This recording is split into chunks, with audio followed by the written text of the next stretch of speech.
like Benson, I'm a who that. I'm a who that. Long as I'm living, I'm a who that. Lose or winning, I'm a who that.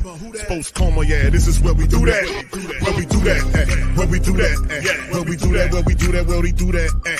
Boogie like Benson, I'm a who that. I'm a who that. Sports coma, this is where we do that. Where we do that. Welcome, welcome, welcome. Somebody please better help. Running this thing like Elf. I thank God every day I'm not a felt. Go to YouTube Live with Big Q and the guys. If you ain't ride or die, the bandwagon get flipped. Been marching in, that was way for the ring. I was yelling out your chain for the championship. Fucking on town, duck down. Falcons, pluck, get shut down. Panthers ain't much touchdown. The vision really belong to us now. So much hate on the Saints, you could probably tell. Ever since Bounty Gate hit the NFL, when things seem fishy and you probably smell the crooked referees or Roger Goodell. Buggy like this and I'm a who that. Every day I'm living, I'm a who that. Lose or winning, I'm a who that. It's the sports coma, this is where we do that. Where we do that, where we do that, where we do that, where we do that, where we do that. Boogie like this and I'm a who that.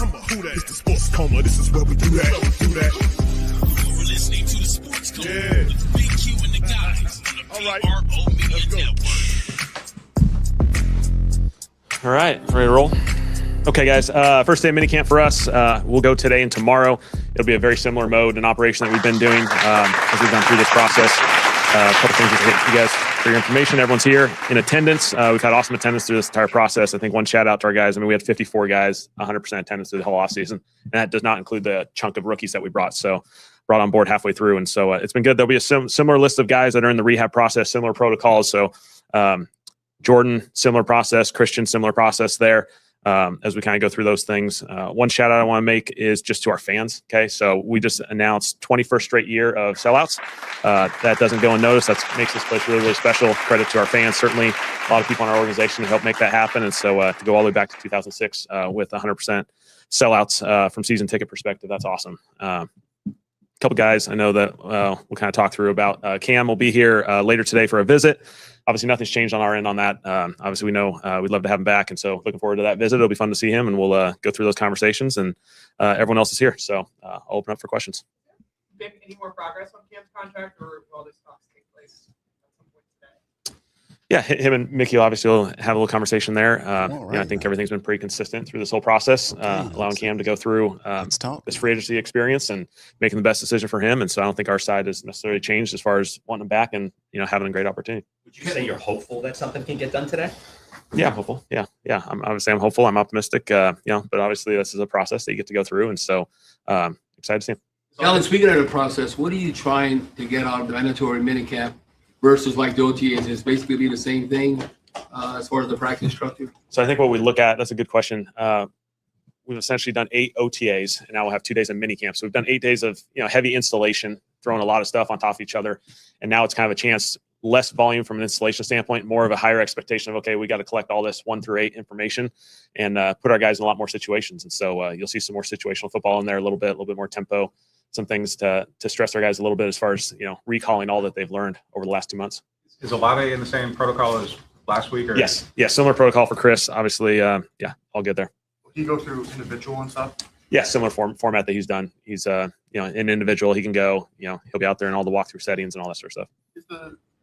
What's like the reason behind? I know like the blood clot, but is he supposed to avoid? I know it's a no contact setting, but like, why can he do individual and not? Yeah, just avoid any of the risk of the contact this time as he's kind of going through his process, and so everything's going well though. No issues. Kellen, can you talk about your 2 red rushers you signed in the offseason, Wilson and Jennings, and how they've been? Yeah, really fired up. I think Jennings, Tyree, to onboard those guys who've played a lot of football in this league that are still relatively young, that will be able to contribute in a really positive way for us. And so, I think those guys have really big time experience.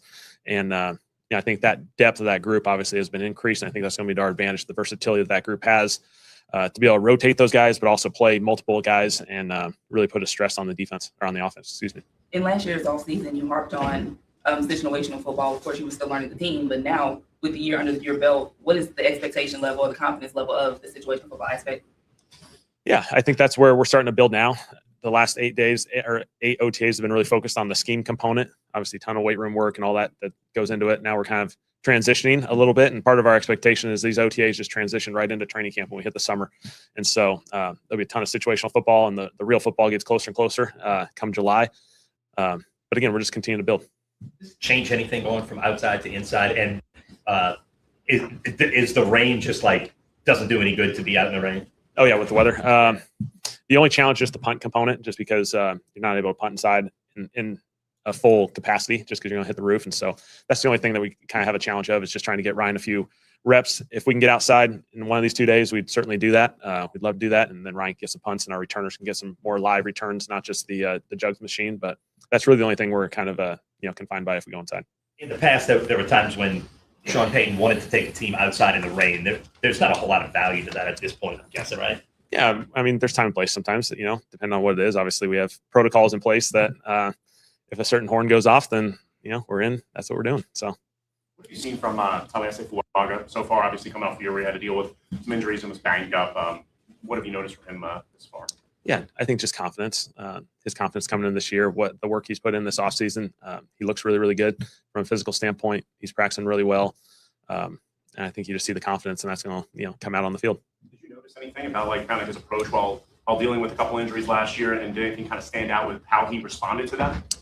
I think anytime you have to go through those, you gain resiliency, and what he had to navigate just with some unfortunate injuries. They're kind of goofy ones during the season, getting rolled up in a couple of unique ways. He fought back. He found a way to keep playing whenever he could. And I think when you go through that and then you find success on the other end of that, that gains a little confidence. Last week, you talking about Etienne, you were kind of saying like he's a player, his football IQ kind of allows him to stay on the field for take down. What does that afford you as a play caller when you don't have to substitute out for various reasons? Yeah, I think it's just it allows you to navigate the substitution packages a little bit different when you can keep a guy on the field. We still like to rotate these guys. We always will. When you play with some tempo, it allows you to have players on the field who can handle all those different situations. You don't have to substitute in those maybe second to third downs, or third down into first down. You can keep guys on the field, and obviously that's an asset that we like to emphasize as far as utilize that tempo when we can. And then for Vernon Broughton, obviously, you don't want to see a guy get hurt in the first game of the rookie year, but when he has to be kind of just around and setting everything up, what do you want to see out of a player like that when he can't come on the field? Did he kind of check any of those boxes? Yeah, excited for Vern. I think D lineman, this is a tough process during OTAs. There's just limited contact. A lot of theirs is going to be focused on technique with Bo, and they do an excellent job there. And then it's really assignment focus in the team periods, just because the physical component's hard. Once the pads go on, then these guys come alive. And so I know all those guys are excited for that part and excited to get to that point. And I think Vern's going to, play really well. Was he able to get anything out of last year? Just from watching and being in the meeting? Yeah, I think anytime, we have a number of guys who kind of, took advantage, I think, of maybe what is potentially viewed as an unfortunate situation, injuries, missing a season, and they're able to turn it into, okay, they work their tails off with Ted and Ben and Sean in the rehab process, and they get better and stronger in that time. And then they're also in the classroom. They're also in the meetings, so they understand the football aspect. I think you can see it from Vern. You can see it from Jalen Polk, a couple of these guys who took advantage of that, and, they're coming out better on the other end. Where do you guys need from Cesar Reese next season? Yeah, excited for C's. Excited for him to just find some consistency there at the right guard spot, play really good football. I thought he came in really good shape this year, has worked really hard. I think the details that he's practicing with has obviously been showcased, and so I'm excited to see him, showcase it once we get to the pads. Kellen, what guys identified to maybe where he may have the type of season that he was maybe used to having last year, I think every guy gets to evaluate film. Coaches evaluate it. We all work together. We're all trying to get us as to be the best version of ourselves. And, I think he's certainly done that. And so, I think there's always little things in every position that you're going to work on. And so I think he's done that, and the coach has done that as well. Kellen, when you look at the star position, how important that is in Coach Staley's scheme, how important is that you come out of camp heading into the season, that you have that most confidence in at least a couple of players, and not just if Sanka's working out, but you able to do the same type of things, that you have that 1-2 punch? Yeah, that's a good question. I think that star position, you can kind of compare it to like playing tight end on the offensive side, where you're asked to be involved in every aspect of the game. You're playing in the run fits, you're a pressure player, you're a coverage player in zone, you're a man-to-man defender in man. You're asked to do a lot of things, and so the reps are needed in that position just to see all those different looks. And so, with that being said, you're going to need depth. You're going to need depth to play in that position. Jonas has done an excellent job of kind of acclimating himself to that position. There's a bunch of other guys kind of from that safety position that can kind of slide down, a couple corners who can slide in. And so you're going to need all those guys to have that experience just as a full season takes its course. But I thought Jonas done a really good job of acclimating himself. Is Devin Neal injured? Yeah, Devin he had a little injury the other day. And so, he's just kind of more in the rehab process now. And we saw Kendra Miller we take like a rep during walkthrough. Is he kind of progressing? Yeah, he's working his way up. He's progressing really well. He's been participating in the walkthroughs. Alvin and I guess Nathan Shepard as well have a full amount of like team reps and everything, even though they hadn't. They'll be limited just from workload capacity, just because obviously they haven't been a part of the full training program from our standpoint. So it's more in the evaluation stage of just getting those guys acclimated. They'll do Indy, and I'm sure they'll sneak in for a couple reps maybe here and there. Last week, David Edwards was telling us how Tyler made a check or an audible with the line during a walkthrough period and really impressed him for a young player. Yeah. How much freedom do you all give him to make those kind of checks? I think that's a building process. And the more guys are in a system, the more consistency they have, the more flexibility we're going to be able to create. And so, that was a great example. It was just walk through where this time of year where a lot of times we're just installing core concepts, core plays. We're not necessarily connecting, hey, we can go to this play all the time. And it was a play versus a look that's really not ideal for the play. And he just went, check, and changed the play. And I think all the linemen are fired up because, that gives us the opportunity to get to the best plays in some of these situations. And Tyler's done a great job of preparing. Yes, indeed. Shout out to you guys. Appreciate y'all for being in this one, man. Much love to the fam. Welcome. We're now rocking with the Sports Coma with Big Q and the guys, where we have intense, entertaining, educating, and enlightening sport talk from your favorite sports fam. What's popping? Shout out to you guys. Appreciate y'all for being in the live on this one. Surprise stream, man. Coming at you, man, on this morning. It's before, I guess, midday. Kellen Moore and the Saints had I guess you could call it an introductory presser for the Saints minicamp 2026 minicamp, 16th and the 17th of June. And then after these days are over with, there'll be an extended break until you won't see them again until late July when the big camp starts. We're almost back at it again. It's crazy how this time is moving, man. It's already mid-June. It's less than 80 days toward the start of the NFL season. So enjoy the time now. The Saints are progressing and building at a really good level. Shout out to you guys. Appreciate y'all for being in the stream. Hit the like button, hit the subscribe button, and by all means, feel free to hype the stream. Big Q representing the mighty Who Dat Nation, man. We're going to talk about we're going to finish off the presser with Kellen, him giving some game on several different topics of discussion, and then we'll go into some of the news events that have occurred over the last, 48 hours involving one Cam Jordyn. And also we'll kind of preview this, the Saints mini camp with things to look at. We'll talk about that momentarily. So big ups to you guys as well. Much love to everybody. I see y'all in the chat. OG Jerry, he's saying the Sean Payton is no, you looking at the intro, OG, that's what you're saying, bro? Oh, the intro? No, the intro, the only time you see Sean Payton in the intro is when they make light, because Sway does the song where he breaks it down and it talks about the Bounty Gate situation, the cheating NFL, that type of thing. And you see Sean imploring to the referee, and the referee just waves him off like ain't nothing happened. That bastard need to be fired and not be ever hired as a referee at all. But nonetheless, that's what it's a liken to. It's not the fact that it's whatever the Sean Payton.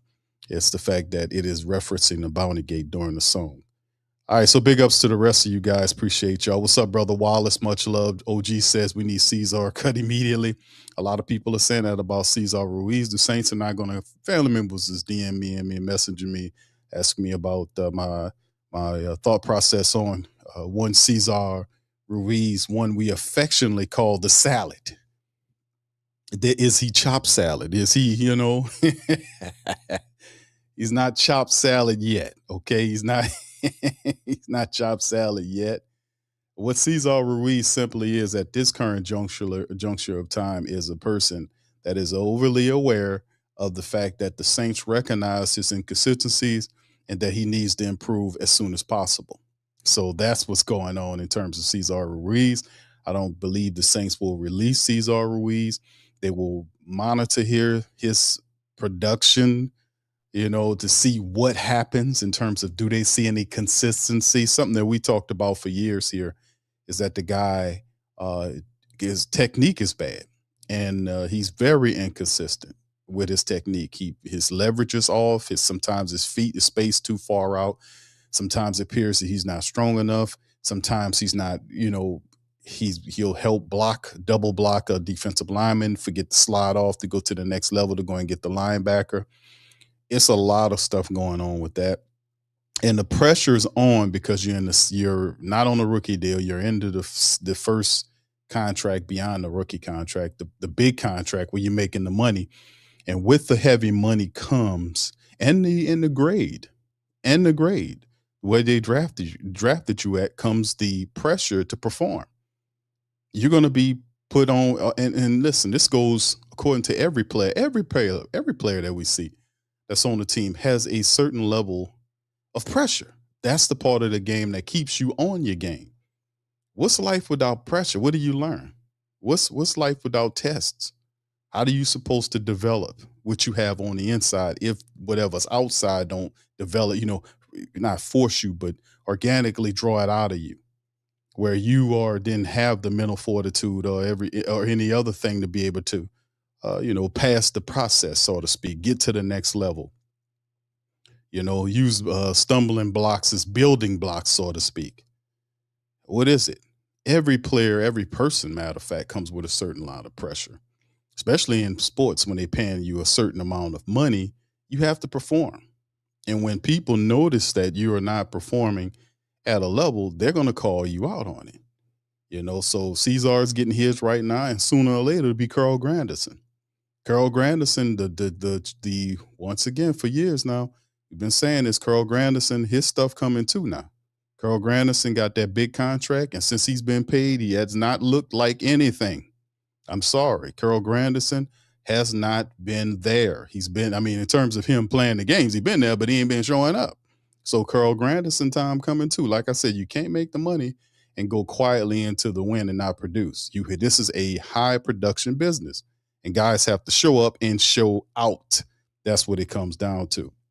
Shout out to Hemisphere says, Q, my comment about Peyton was the reporter mentioned. No, I was talking about OG. OG mentioned about the Sean Payton thing. I was just talking to him about it. Sean Payton was the reporter, mentioned Sean Payton about taking the team outside. No, I know what you're saying, bro. But OG was talking about something else about during the intro of it. You're seeing Sean Payton, and OG was saying it's the Kellen Moore era. And I said, yeah, we was making fun. Yeah, I guess OG wants me to add Kellen Moore into the intro. I could do that, OG, if that's what you mean, my boy. I'll make that happen.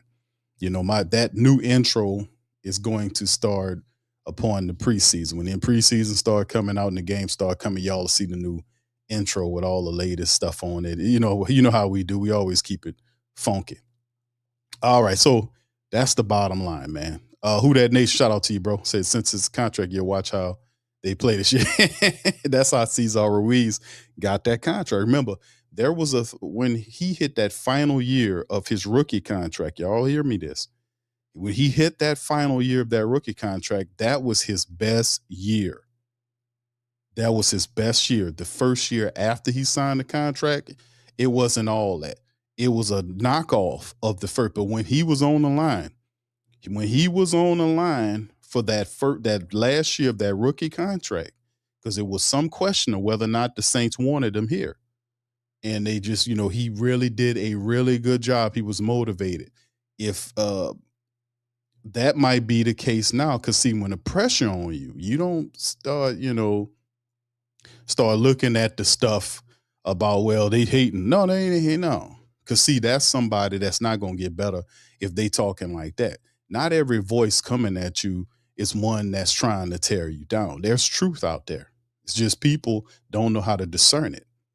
You know what you hear. If your ears is, if you don't, just talk to the Most High about that. Tell them, tweak that, turn up your discernment power. Because the bottom line is, you know what's right and you know what's not right. You know what's meant for you and what's not meant for you. You cannot cloud and shroud out everything that people say, because a lot of times that's how the message gets through.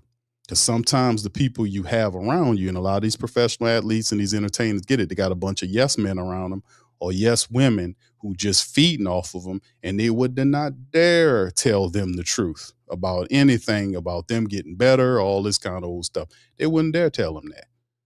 So it's up, sometimes the universe works like that. It'll come to you in different ways, and you got to know how to discern it. But I've been saying this about Cesar Ruiz for a while. He's just not good enough. He needs to elevate his game. This is a football team. We're trying to get somewhere. What's up, Colorado? Shout out to you, fam. Appreciate you as well. All right. Anyway, let's hit this thing, man. Let's finish this up, man. Y'all got to in the comment section, hit the like button. Yeah, 100%. I think that's trust and preparation. And I think Tyler, you can see his season last year, the way he grew in that. Some big time protection adjustments that he was able to get to late in the season. I can remember one against Miami on a late third down where he checked the whole protection versus an overload pressure, blocked it up, and was able to get a first down earned. I think the more we have the ability to control. And in the back of that same game, that Miami game, he threw a touchdown to Chris Olave, dropped it right in his hands. Poor Chris dropped it. That would have won us the game. Things at the line of scrimmage, the cleaner we're going to be able to execute because we're going to get to the right place. Both he and Travis Etienne said from coming in from the outside, they thought Tyler was way further along than they would have expected from a second-year guy. Would you agree with that? I think that's potentially a fair assessment. I think if you just are around here and you see how Tyler prepares, I don't think once you spend enough time around, you're not going to be totally surprised. Love how measured Kellen Moore's responses is, right? That was almost politician-esque, how he answered that question about Tyler Shough. I think that's a fair assessment. It's like, oh man, Tyler, he didn't want to give too much because you want to keep everybody measured. You want to keep everybody as humbled as we can, because even though you look good right now, Tyler Shough has never played a full NFL season. So we still have to be about the business of handling it a certain way. Love how measured. He's really prepared. He's really detailed. He asks questions all the time, which is a good thing. And obviously his ownership and leadership of this offense has been taking really good strides this offseason. Kellen, a little off topic. Do you have World Cup fever? I've been watching some of it. Yes. Yeah. I didn't play soccer growing up, but it's been good. Kellen, you spent last year, so much of your offensive snaps were in shotgun last year, like 75%. Was that just out of necessity? Would you like to just be more balanced in your offensive formations? How do you kind of view that? Yeah. We're definitely a lot of shotgun last year, probably more than we would normally be. I think sometimes it's recency bias at times. We played a lot more in shotgun in Philly, and so you kind of naturally just continue with that mode of operation. I think as our season went, we probably went under center a little bit more as the season went on, and certainly I think that trend will continue. Does game situation also dictate that, like with the first quarter deficits, those type of things? Yeah, I think that's a fair judgment. I mean, if you're in obvious passing situations, you're probably going to be in the shotgun. With a guy like Tyree Wilson, obviously just a few years removed from being, such a high pick. Yeah. I mean, based on kind of what you've seen so far, when you brought him in, like when you bring in a guy like that, are you hoping like you can kind of like channel like some of those, some of that potential that he kind of had like early on, and what else have you kind of seen from him so far? I thought he had an awesome offseason. He's been a sponge as far as just absorbing all the information. I mean, he's going to be coached by Jay Rogers, one of the best in the league, and learn all the techniques and all the fundamentals there. And then I think what's cool is just to see him hopping in on every possible opportunity on special teams. Like, hey, where can I learn something? Where can I find a potential role as we go? That's awesome, because a lot of times these guys, they have these opportunities and maybe it goes a certain way or not a certain way. And hey, I'm just going to keep finding opportunities. And I think that special teams embrace is an important part of this. Kellen, we've asked you a lot about the camp situation, but is there still a possibility to get something done with Taysom, or at this point is that door closed? I don't think Taysom. We haven't necessarily had any conversations That's up a to this no. point, but you never know. How does that change kind of? The Taysom thing is no. I'm not closing the door, but like, I don't think that's even a thing. Like, I think the Taysom Hill experiment with the Saints is over with. I think that's done. Taysom had a great run with the team, and unless he wants to come back and the Saints bring him back at a super cheap rate, I don't see the Taysom thing happening. You're thinking or play calling. He does everything. He's a lead in the eye fullback, tight end. I mean, literally personal protector. I mean, you can't replace him. I get that, but it does change a lot of things. Yeah, no, there's a lot of roles that other people have to, take advantage of those opportunities. And so on special teams, on offense, there's a lot of guys that are going to have to play a lot of different roles, and guys are gonna have opportunities to jump to the next step. And so, I think in our tight end room, those guys are all going to be asked to be really versatile players. I think for our tight end room, those guys aren't just inline wise tight ends. We ask them to split out. We ask them to get in the backfield. We ask them to be a big motion and shift person. And so they got to have a lot of responsibility. You going to ask Jordyn Johnson to go in the backfield? I've seen Jordyn Johnson block that play where the Saints run Jordyn like a fullback.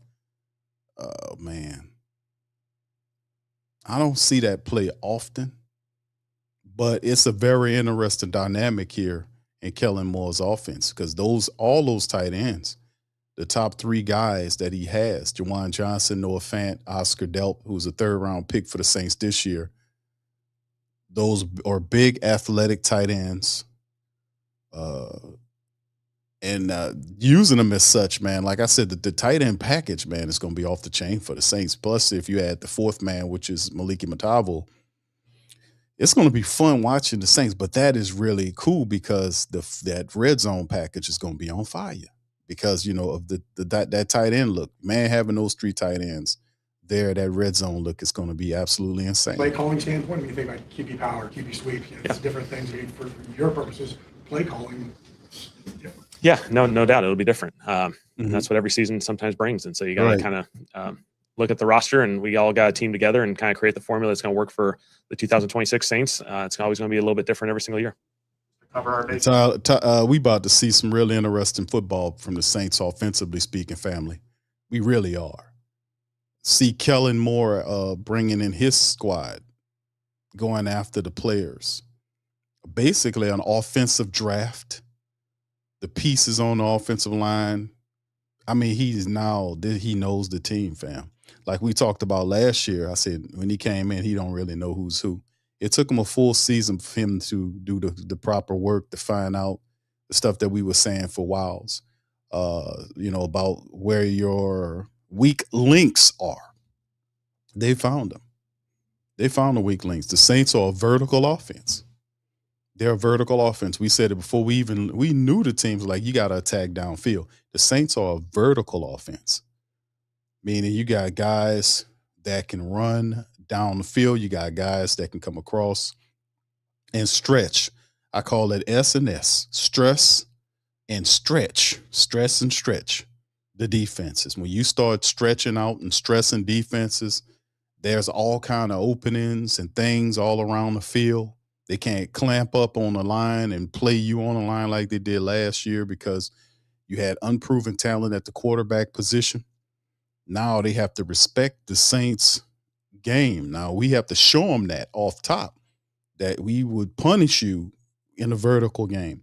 But this man drafted 3 wide receivers to add to the 3 wide receivers he brought in last year to have with the guys that we still have here. Ain't no doubt about it, man. Kellen Moore's team is offensively going to be dominating in the NFL. Defensively, there might be some step back. We don't know. But let's finish this up. No, he's here. He'll be a part of this process, obviously, again, more in the acclimation phase. And so, we could go. Kellen, do you plan to talk to Cam when he comes? Yeah, hopefully, yeah. Philosophically, how do you feel about that when you're in the recruiting phase? As a head coach, do you need the business to Mickey and that staff, or do you want? No, I think there's always a balancing. Obviously, you're aware of it, but our job is to help these guys become the best version of themselves and be a resource. And that means he leads to the provide as many answers to questions that players have as far as the situation they're being presented. And so I'm walking on my feet. I've talked to him previously. Don't dance on my feet, guy. For that more. When you broke down the film from last year, and you look at every game, what could you have done different, like in the first quarter, to get off fast starts? Because I know in your career playing or coaching, you've never experienced that. Bob asked some great questions, Bob. You thought it was almost a miss. Come on, Bobby. What have you learned to get off the quick results in the first quarter? Yeah, I think it's going to be something that we definitely have to focus on as we kind of go into training camp and just kind of focus on it. Schematically, just playing really clean execution football early in games. Protecting the football. When you look at our turnovers, there was a healthy dose of those early in the games, and those led to challenging situations where you're kind of in the comeback mode, really quickly. And so we certainly haven't seen it. We need to address it. We need to play better football, and I think it'll start in training camp with those practices of really emphasizing the start of practice and then the schematic side of just making sure we play clean football. Good. All right. Thank you. Shout out to Kellen Moore. That was a great ending. Question for the end. The question was, how could you stop from getting off the slow starts at the start of games? And he talked about execution. But another thing is, if you think about what the start off, because we, as a family, I mean, a lot of Who Dat Nation, like myself, sit up there and watch these games. I did doing the play-by-play on the games is another thing, doing the play-by-play. Then actually going back and watching the games at least 2 to 3 times before the next game came. You it's a different thing when you watch the game 3 times. Trust me, you see a lot. And in the games where they started off slow, and you guys put y'all thought process on why that was, is obviously to me it was execution issues. The Saints were not who they are now, right? They weren't sure of what to do. There was a lot of miscommunication. Guys weren't where they were supposed to be. They were still very new. Like coming out of training camp and preseason, it just didn't sink right away. It took half the year of multiple dozens of practices before you start seeing offense take root, defense take root. A lot of people astutely mention how good the defense played in the second half. It wasn't just the defense. They all were playing better. They all were.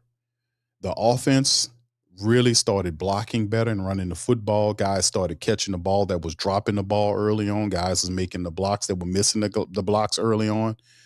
So you've seen overall better team execution.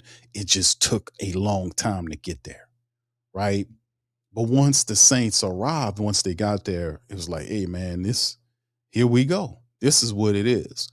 But at that time, when they were losing games, another additive on top of the execution thing I just spoke about was the fact that they had no identity.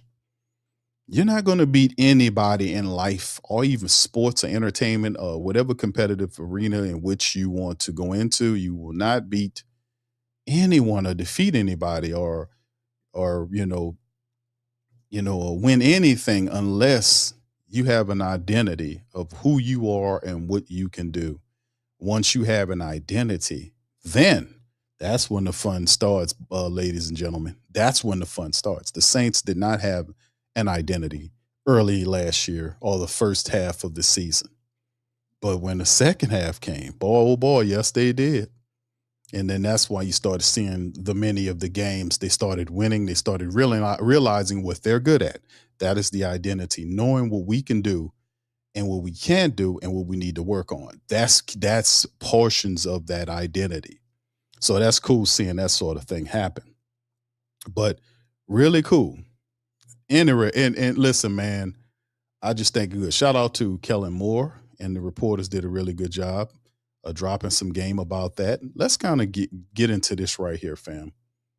Let me kind of start this off right here, because as we get ready for the 2026 minicamp, it has officially arrived, and we're here for it, right? We want to see what happens here. We want to see our team improve. We want to see them get better. And this is what I got for y'all in this form of it. So here it is right here, the Saints 2026 mandatory minicamp, what we call the trackers, 15 essential storylines to kind of talk about the look out for this upcoming camp, right? And this is some of the stuff that we know what our ball team need to work on. So let's kind of start it off with number one, the Shuckinator. The Shuckinator himself talking about, you heard what Kellen Moore was talking about in the Miami game of last year.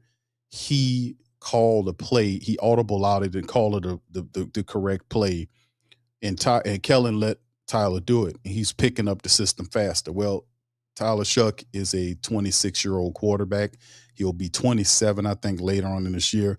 So a lot of people were saying the Saints need to slow down and do this thing. No, they don't. The Saints are they're on the proper temporal flow. They are, because you are operating with a 26-year-old quarterback that spent 7 years in college. He's going to be 27 this year, and you're going to have to understand that he's not a 21-year-old where you're going to have to take 2 or 3 years, this sort of thing.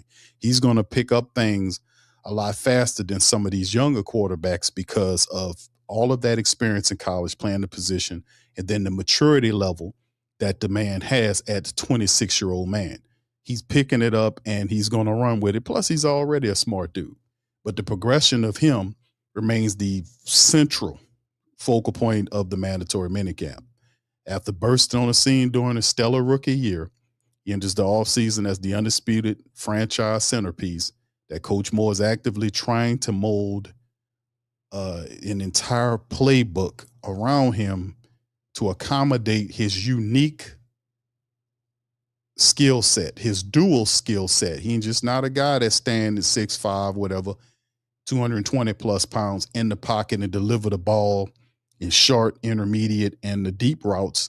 He's also a guy that'll take off. And a lot of people don't realize how fast that guy is. He has an extremely fast quick step. Very fast. He's very elusive. And a lot of people not going to realize, I'm talking about from the opposite side of the fence, won't realize how quick this kid is. Well, this man is in this. He'll show you. Because Kellen Moore has ways that you don't have a statue quarterback back there. You got a guy that can hand the ball off, a guy that can make all the throws, and a guy that can take off on a moment notice, and especially the plays where if you want to roll left or right, he can roll left or right. And I told you, he can deliver the ball pretty good when he's on the run as well. So when he starts to getting the moving and shaking, it ain't just the fact that he's going to pull that ball down all the time. He's going to keep them eyes upfield. If it's something up there, he's going to get that ball out there.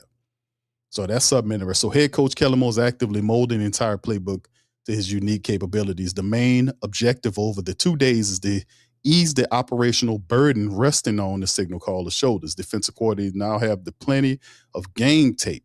Remember this, that they have plenty of game tape to analyze his tendencies from last year. They got half of season of game tape to try to break down and stop Tyler Shough. Remember that. So consequently, Shough must demonstrate advanced pre-snap adjustments to counter these looks. That's what it comes down to. Has to get better at reading the defense and opting into a play to take advantage of their alignment. However they're lined up, taking advantage of it, knowing when they're blitzing, how if they're coming in, how to audible out to a deep ball throw, whatever you got to do. You see what I'm saying? That's the thing. So Shough's progress on Center Street. Number 2, Alvin Kamara's attendance in contract saga is another thing.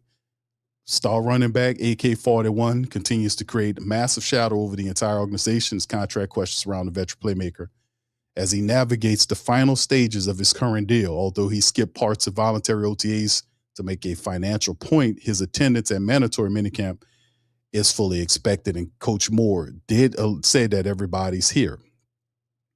Coach Moore expressed extreme confidence in his playmaker and his foundational piece here. So the front office is balancing the long-term financial flexibility that Kamara's undisputed value on the field has, and the 2 days of practice will reveal how smoothly he fits alongside a newly acquired running back, Travis Etienne, which leads us into our third sticking point. But outside of that, that's the thing. There is no controversy, ladies and gentlemen, about Alvin Kamara. Let's just get that out and open, right?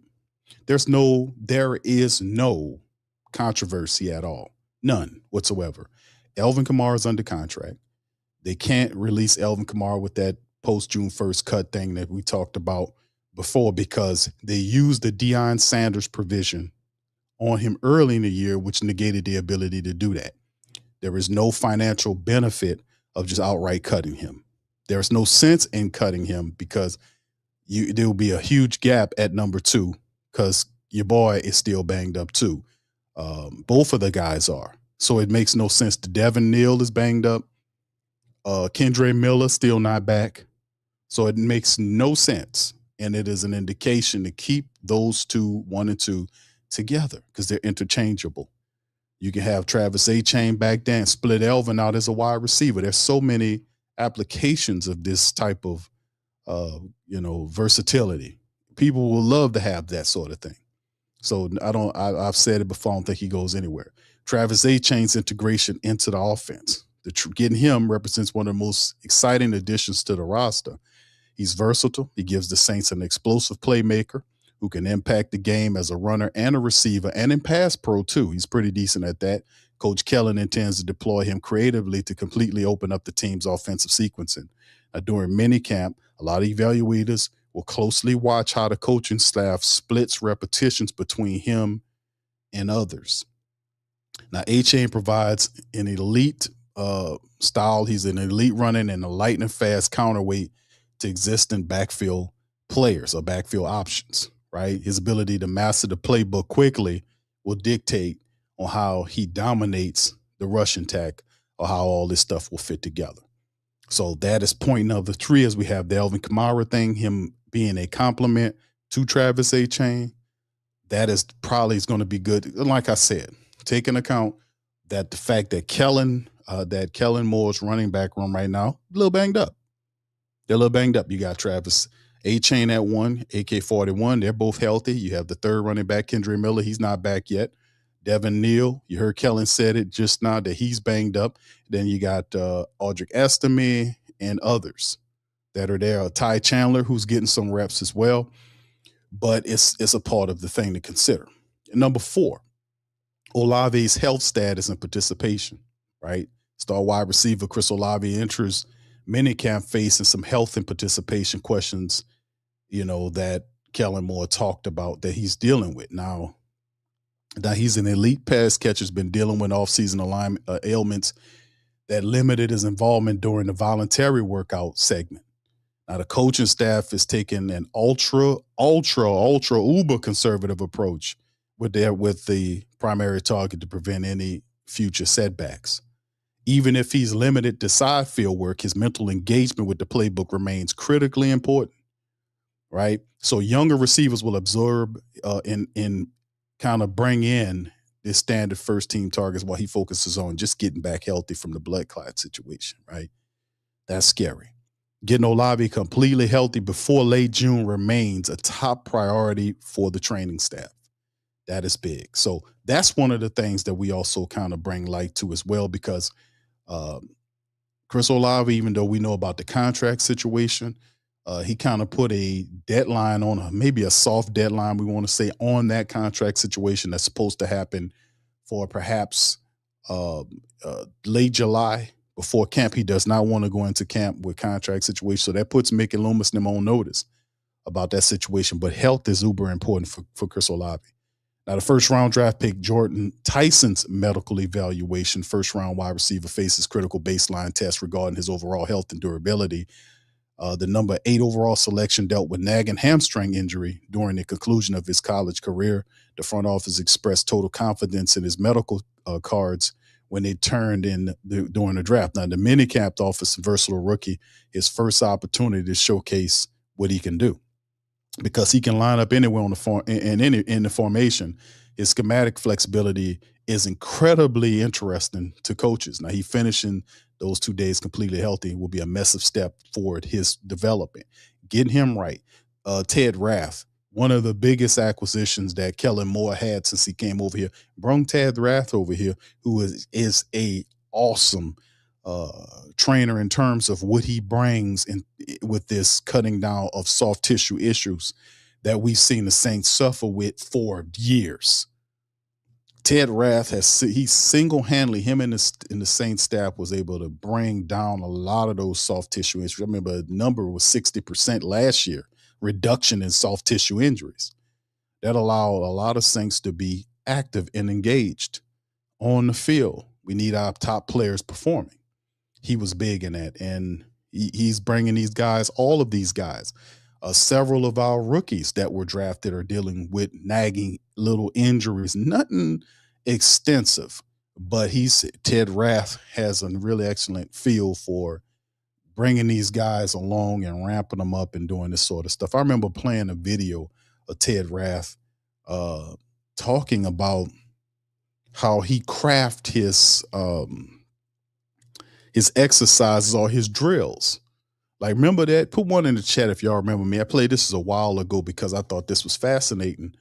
That Ted Rath, what he would do is he spoke about, hey, listen, this is not a track meet. Why? I'm not going to have you running, just running and all this kind of stuff doing this. He said, whatever drills that we're going to do will be in mind of what an NFL player does. If you're a defensive end, we got a certain crafted drill or drills, plural, for you. Like if you're a guy that got to get down in a pass rusher stance and take off in that stance, then he's crafting drills for them to get in the stance and fire off, right? And what sense does that make is because he understands that by doing that, it's muscle memory that's tied to it. So if he can, it's just so fascinating how the man broke it down, man, because a lot of time people would just be training guys, like you have them doing a lot of running and you're not doing like running, like going, just sprinting. A lot of that's not happening. You'll run fast and then stop. You'll run fast and then stop. You see what I'm saying? So a lot of his thought process is the exercises and the drills mimic commonplace football behavior. That's so simplistic to how it sounds, but guys, a lot of those trainers wasn't doing that. They weren't doing that. They were just exercising like you go to Planet Fitness somewhere. It just go jump on the treadmill over there and run for a mile. No, they wasn't. No. So that and then his understanding of how to prevent the soft tissue injuries that afflicted the team over many years is just awesome, man. Number 6, the changing of the guard and team leadership. The fascinating leadership transition is underway as the team searches for its next group of captains. The roster experienced a massive vacuum following the high-profile departures of longtime pillars like Demario Davis. Now, the players formally vote their team captains later this summer, but the initial voices are starting to step up right now. That's when you be paying attention. So Tyler Shough, presents a natural candidate to take over the vacant offense leadership slot. He already has that, right? On the defensive side, the path to finding the locker room anchor is significantly less clear. The mandatory sessions provide an opportunity for some of these vocal players to assert themselves as the leaders of the team. Is that Caden Ellis? Is that Caden Ellis? Who's willing to step up and be the new vocal leaders of the Saints defense? Who are they?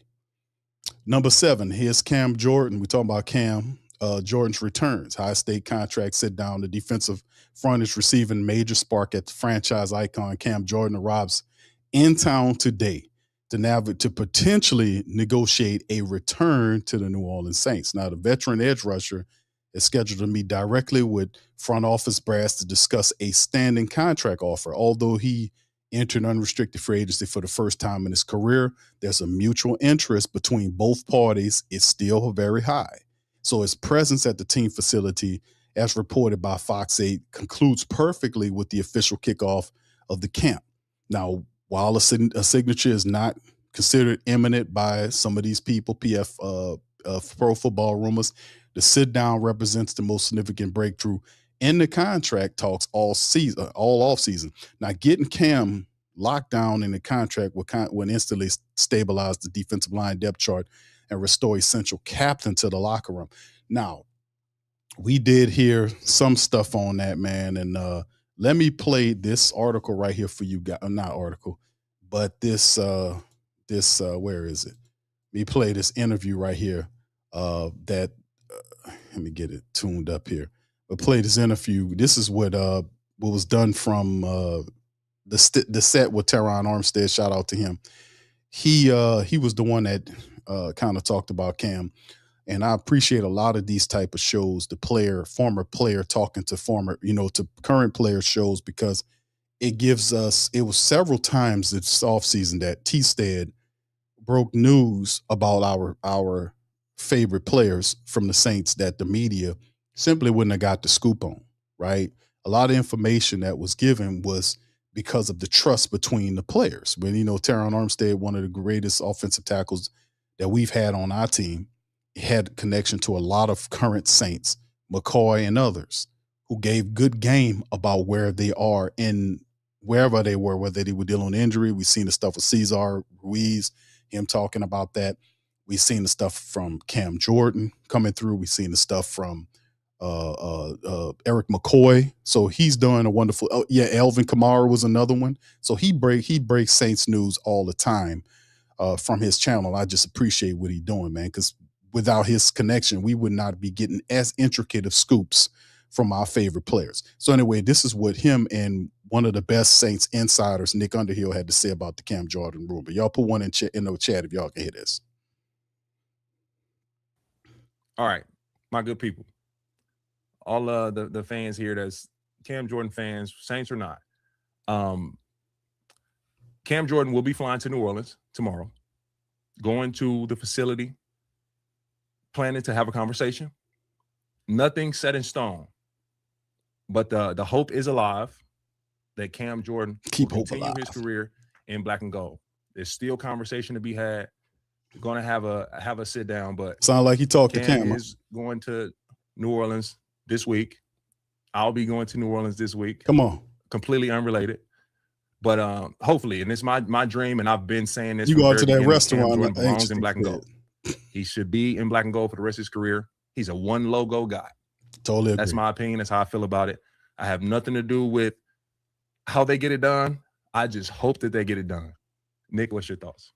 Yeah, so I made some calls after we talked this afternoon. I think there's reciprocal interest in putting this to pen to paper as soon as possible, both sides. Like I think they're both wanting to continue this, and man, we've been talking about this the whole offseason. Like there's a right way of this story, and who knows? Like the way Cam's playing, man, he just had 10.5 sacks on 54% of the defensive snaps. I mean, this might not be the last year. Like I can see Cam wanting to continue, but it just feels like as long as the story can continue and there's production and it's not bringing Cam back ain't a ceremonial thing. Like that's a guy that can help a football team. Like the numbers speak for themselves. Like the pressures are still good. I've been hearing from other teams like over the last couple of weeks, like people, hey, like, what do you think of Cam? Like, how's he been? Like, what do you think? You think he'd actually like? There's a market out there, people that are interested in him.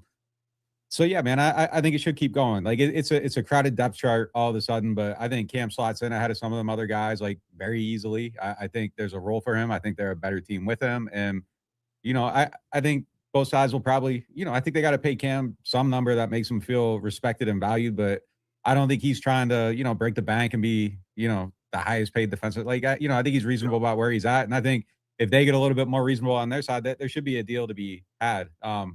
Man, like I said, 10.5 sacks, like, and not really playing on like third down. Like that he can help a team still. Like he still plays a run, still getting them sacks. But like furthermore, like the story should end with Cam is a Saint. Like he means something here. And I think Cam knows that too. Yeah, like he leaves, he ain't. It's just not the same anywhere else, and they aren't the same without him. And I just think as long as it makes sense, like he can help them, and he's still a good player, and they're treating him right. Like the story should keep going. Right. I don't think it's time for it to stop at this point. So, yeah, I think it makes sense, man. Like they brought in Anthony Jennings, they brought in Tyree Wilson. If Cam's on the team, I think he's getting snaps before both those guys. But there's a deep rotation there that I think all of a sudden becomes interesting. The 1, 2, 3, I think was Chase, Carl, Cam, however you want to shake them up. Mm-hmm. Chase, obviously I think Chase might be the best player on this team at this point. But it's a nice. He's it's either him or Chris. That's a strong statement. It hits true though. It hits true because Chase Young has been realized. The major problem that Chase Young had was the fact that he could not stay healthy. And him coming to New Orleans was a slick move, one of the slickest moves the Saints had done, because the guy was a number 2 overall player drafted. The talent's still there. His issue was staying healthy. He credits Cam as the OG that taught him about the health situation. Cam is Mr. Longevity. Cam, DeMario Davis, they have the secret. They got the spring water from Shabala that keeps them productive and keeps them from getting hurt. So, yes, Chase, he's Nick Underhill. I agree with 100% of everything that was said about that. Is the fact that it simply is what it is. Now, from what word on the street, is like I've been telling you guys, unless the Saints are talking different money, this ain't going to work. Unless the Saints are really ready to up the money, because the contract offered, it was a standing offer. that was already on the books. And remember, he turned that down because he didn't say it was disrespectful, but then he talked and said about respect after the offer to Saints. It wasn't a respectful offer. Nick Underhill mentioned something about respect here, and I told y'all that then. I was like, man, whatever they offered was a low ball number that pissed Cam off. He's like, man, ain't I better than this? So this is really upon the Saints, in particular, Slick Mick Loomis and the GMs, if they want Cam Jordyn. They did not, and I ain't no disrespect for Tyree Wilson or Anthony Jennings or these other guys. Those guys are not better than Cam Jordyn right now. They're not. Those guys are not, no disrespect, and they'll tell you that, no, we're not better. They're just younger than Cam Jordyn, but they're not better than Cam Jordyn. Getting Cam Jordyn back as a third pass rusher does so much. He is an automatic leader. He steadies the locker room. He teaches new players about Saint culture and winning and competitiveness. He's a voice there of reason, and it installs the ambassador of the game back to the Saints, and it helps soften the blow of the leadership void that we have. So Cam Jordyn should come back, and I'm thinking it's going to be a 2-year deal because he believes in Tyler Shough and what the Saints have cooking. So whatever it is, it got to be the standing offer has to be elevated for Cam to come back here. That's why he packed up his locker and left, because of the offer Mickey Loomis gave him. Now, if y'all don't remember that, let me show y'all this right here, because this is also from Teron Armstead's show, The Set, when Cam Jordyn stepped in there, and listen to what he had to say about it. Put one in a chat if you can hear. Familiar, sure. Like, how has it been mentally just having all these other conversations and just being in this spot without a clear path yet? How has that been? Man, I'm sort of good with it. I mean, if anything, you always want to say, what is it that you want from any one situation? And I came in knowing, after 10.5 sack season, 15 TFLs, 40-something tackles, all right, we have another season like that. We crack deep in the top 10. And at the same time, I'm also accepting the fact that at 36, everybody wants to go younger. Younger doesn't mean more proven than what is presented, but potential gets the league a lot. So under that space, there's a set value that I have in my mind. That value is to the eye of the beholder at this point. Value means position, rotation, monetary, sure, but more along the lines of, if I want to get 10, 12, 13 sacks this next season, then I need to be in the best position to do so. And it could be at the Saints. It could be at Miami Dolphins. It could be, I won't go now. It can't be Cleveland or Buffalo or Green Bay, but it could be. It could be. You don't like the cold, huh? Man, there would be a number that could get me over there. But then is that what you want? I want to do it for the love of the game. Yeah. But there's also the pursuit of, right now, there's freedom to pursue hopping on a podcast on a friend's will, as well as putting together some off the field fun. For sure. So that's a bit of it right there. And shout out to you guys. Y'all hit that like button, hype the stream as we talking good game right here, listening to the potentiality that is the New Orleans Saints are meeting with Cam Jordyn today. And of course, we'll get the latest on that as they're looking to perhaps make a move in bringing Cam Jordyn back. Now, we played you the report from T-Stead. Shout out to him and Nick Underhill. And, of course, T-Stead's broadcast that he did with Cam when Cam talked about the attempts that the Saints want to use to get younger. Well, the issue, from my understanding and information that I had, was the fact that Cam Jordyn wanted more than what the Saints were willing to offer. And the Saints was really to give him a low ball offer that was very disrespectful. And Cam was talking in terms of his resume. When he was talking about further in this interview, it goes into breaking down what his role as a Saints. Cam had never had any scandals or any of these nasty stuff that you see some of these guys get involved in. He's always been a community person, and he was a rightful ambassador and representative for the New Orleans Saints. If you had a guy that showed up and just did everything that he was supposed to do, it was Cam the Man Jordyn, no doubt about it. And then, of course, last year, Cam had 10.5 sacks, more than Chase Young, who is seen as the best player on the team coming into this thing. Carl Granderson had 6. Last year, Carl Granderson had like 6 or 7 sacks. So as of right now, the Saints have not replaced Cam Jordan's product. Well, you won't know until the season starts, but still in all, these guys they're younger players, but some of these guys been in the league 3-4 years, have not even gotten close to what Cam Jordan was able to do. And at the same time, if you go back and look at their careers, when he started, he was doing things extremely further along than what they are, which pretty much what I'm saying is you're not out of the woods yet. You did not really do anything that blew the doors off in terms of getting an elite level pass rusher onto the team to say, okay, we got this guy. We don't need Cam. Even though Cam is getting up in age, his production has not tailed off. See, that's the thing you throw with it. The caveat is if you got an older player and the older player is not producing, that is something that you would look to move off the team. That is not the case with Cam Jordan, and I've said that before. Cam Jordan outproduced his younger counterparts. The only one that got close was Chase, and he missed a month worth of football. Carl Granderson has not gotten, and I'm warning y'all about Carl Granderson. I keep telling y'all the same thing, that signing Cam helps out a lot because it does take some of the pressure off Carl Granderson, because he would have to get up off the snide with the 6 sacks or 7 sacks. I think the most he's had in a single game a year was like 7 or 8 sacks. So he has to in the last, I think Carl got 2 years or so left on his contract, something like that. He has to step the hell up because he'll be occupying the other edge rusher position. Cam will be utilized, if signed, as a situational pass rusher to come in and help. But Carl Granderson is the microscope.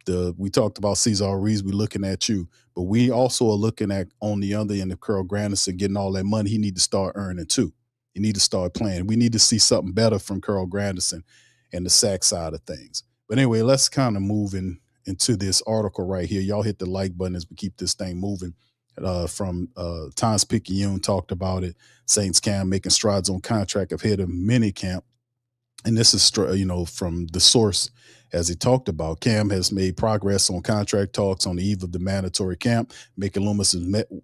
General manager Mickey Loomis has met with Jordan, the Saints all-time sack leader, multiple times this offseason. The source said the meetings have been productive enough that Jordan and the Saints will now meet again Tuesday, as the former Saints tackle left Teron Armstead reported on Monday. The sit-down will coincide with the start of the Saints' 2-day mandatory minicamp. Jordan has been a free agent since March, with the 36-year-old contract expired. The Saints made a contract offer to Jordan earlier this offseason and have been open to his return. Kellen said last week that the team wouldn't rush Jordan into a decision and that the offer did not necessarily have an expiration date. We are here to help in any way possible, Moore said. We know what it means to this organization, what he means, and this city. If the opportunity presents itself and he feels comfortable and ready to go, then we'll be ready to rock and roll. Drafted the 24th overall back in 2011, Jordan's coming off a resurgent season in which he recorded double-digit sacks for the first time since the 21 season. Jordan has said he wants to continue his career and has no interest in retiring. After his free agency dragged on, Jordan said that he was open to the idea of playing elsewhere, but he also maintained that he had been interested in a return with the Saints, his home for the last 15 years. So the Saints kept an open channel with Cam. The team also added 2 pass rushers. The Saints traded for former first round tight end, defensive end Tyree Wilson, and signed veteran Anthony Jennings, right? So Jordan said in April that he did not think that the deal closed the door on his return. I don't know. He said, there's nobody the Saints acquired who produced the way I did last year, so my talent speaks for itself, and all things work out phenomenal. I've always said I understand the business side to it, so I'm never worrying about it. But listen, I seen when you as a player, as passionate as a person, if you're a passionate person, you could say business and personal.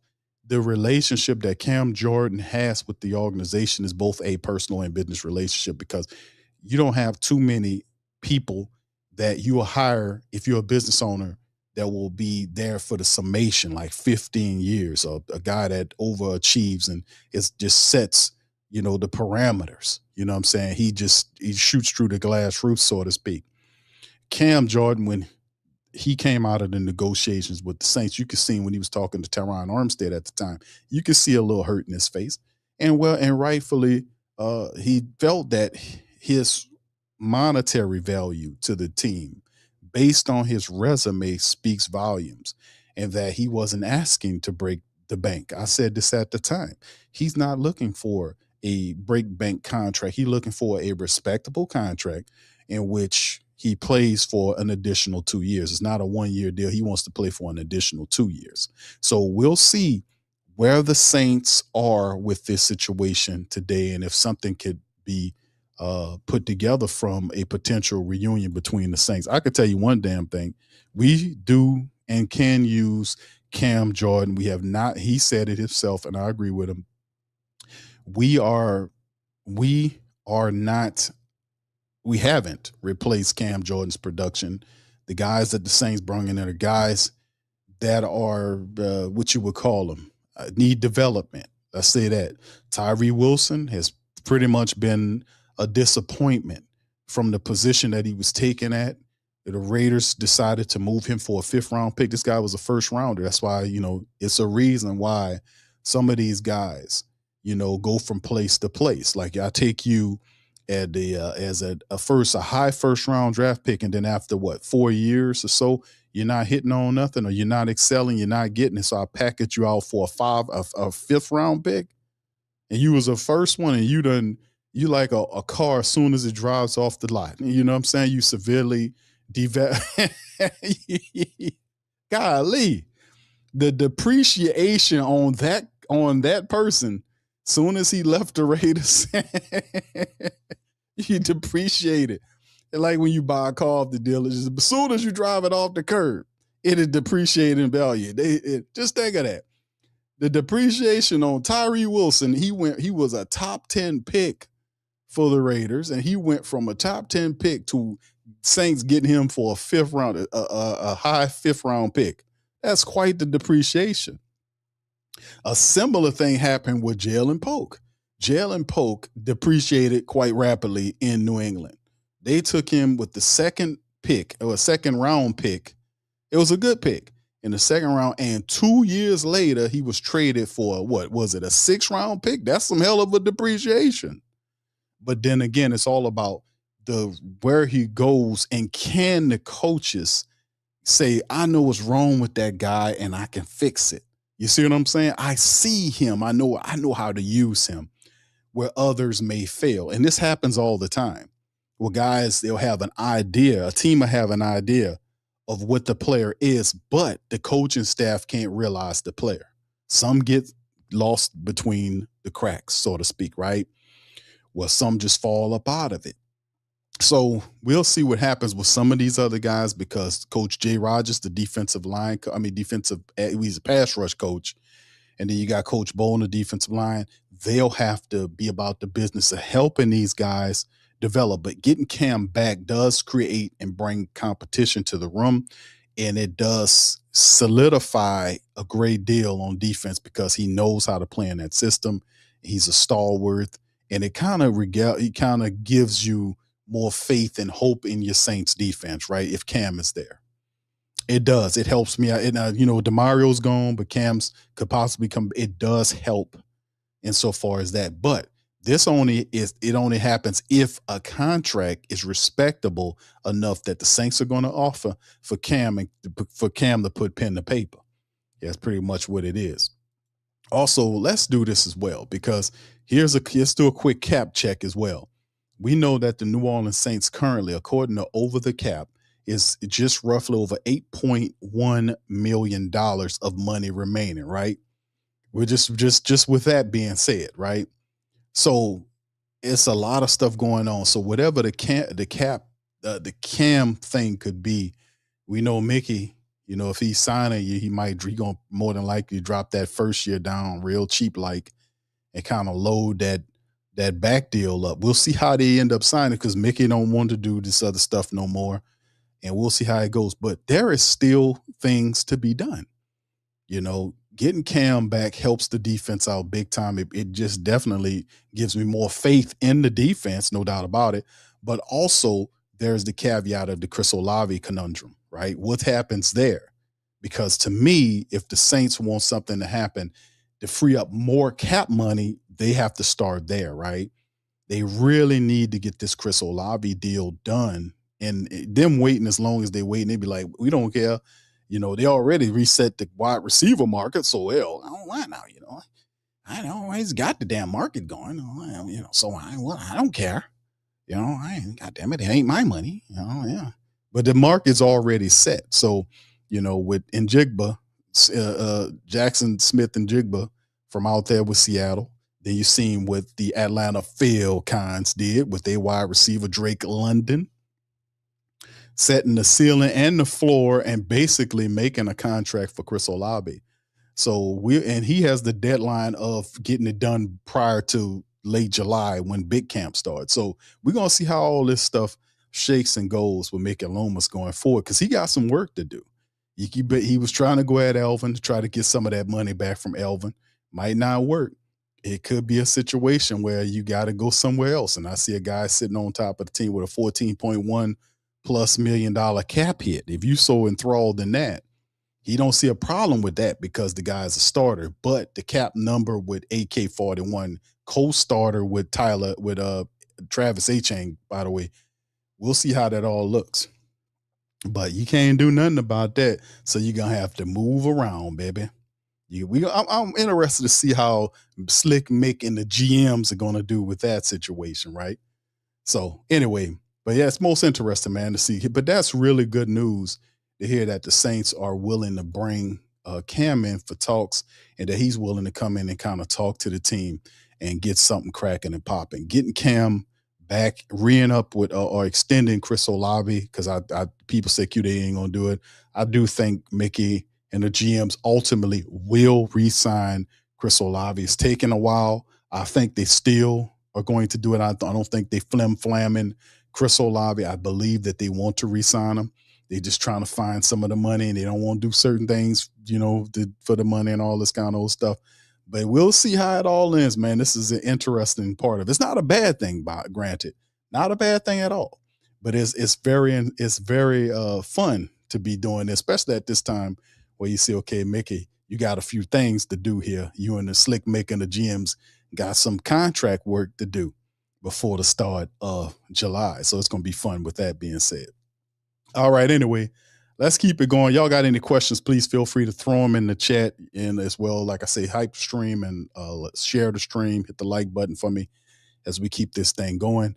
Shout out to Canal Street Chronicles. They also kind of made mention of the fact that the Saints work out UFL standout wide receiver Jalen Cropper during a mini camp. Now, Cropper, they also talked about the backup quarterback Hunter Deckers, who was playing in the United Football League, who recently just ended their season this past weekend, I think it was, where the Louisville team defeated the DC United team. And Louisville got a pro football team in its first year, and they won a championship. So they own some Las Vegas Knights hockey type stuff. That's kind of weird, but nonetheless, that's what happened. So Saints to work out UFL standout Jalen Cropper doing mini camp, right? So that's the Saints brought in Houston Gamblers wide receiver and return specialist Jalen Marino Cropper for a mini workout. According to reports, Cropper previously spent time with the Cowboys and has also worked out for the Denver Broncos. So the Cropper's 25, revived his hopes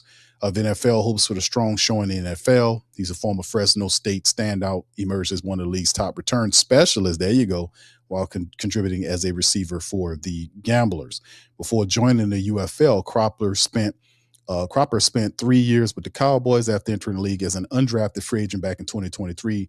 While he appeared in a handful of regular season games, he was unable to carve out a permanent role in the crowded Dallas room. For the Saints, the workout represents a low-risk, potential high-reward opportunity to evaluate a player who could provide value on special teams while competing for depth at wide receiver. New Orleans has consistently looked for playmakers who can contribute in multiple phases of the game, and Cropper provides just that. Whether the workout leads to an NFL contract remains to be seen, but Cropper's recent UFL success has clearly opened the door for another opportunity to pursue his childhood dream. So, what's interesting about this is You remember that, huh? But what's interesting about this is that the Saints are still looking at wide receivers, right? Yeah, it's interesting to see that.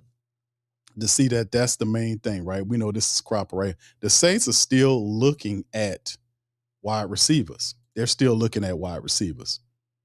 So it's going to be interesting to see how exactly this will look going forward, because we got 13 wide receivers. We got 13 damn wide receivers right now, fam. We got a son of a former wrestler.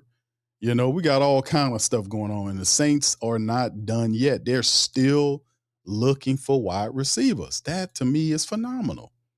That the Saints are still looking for receivers at this juncture of time. That's very interesting. Very interesting that we're still looking for guys at this point. But we'll see how that looks going forward, man. But at the same time, man, I don't know, man. I don't know. We'll see. But they definitely are looking for guys on contract, on special teams. That's one of the things we talked about, whether it's Trey Palmer, whether it's any of these rest of these guys. The Saints looking for return, man, punt return, kick return, and otherwise. They're looking for return people to kind of help them do this thing. So we'll see how that all looks, man, going forward, man. But nonetheless, very interesting stuff to talk about, man. Very interesting. All right. Shout out to you guys. Appreciate you. All right. Okay. I see Cam, Professor. What's up, Professor? Professor said they signed Cam. Did they? Did they sign Cam Jordan? Hold on. Let me do a check here. From what I'm seeing is, all right. So they're saying Saints and Cam Jordan continue to be positive discussions this morning and working to final. They look, as far as 7 minutes ago, about one of the insiders, they're saying that Cam has continued to have positive discussions this morning and are working to finalize the contract that will bring him back. No word yet from some of the trusted insiders. They're saying that Cam Jordan signed anything, and that's as of 7 minutes ago, right? But I am looking at it.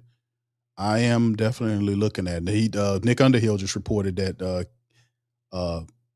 that's just stuff we already knew, that Kamara and Nate Shepard would be limited in minicamp. So that's just one of the things we already knew.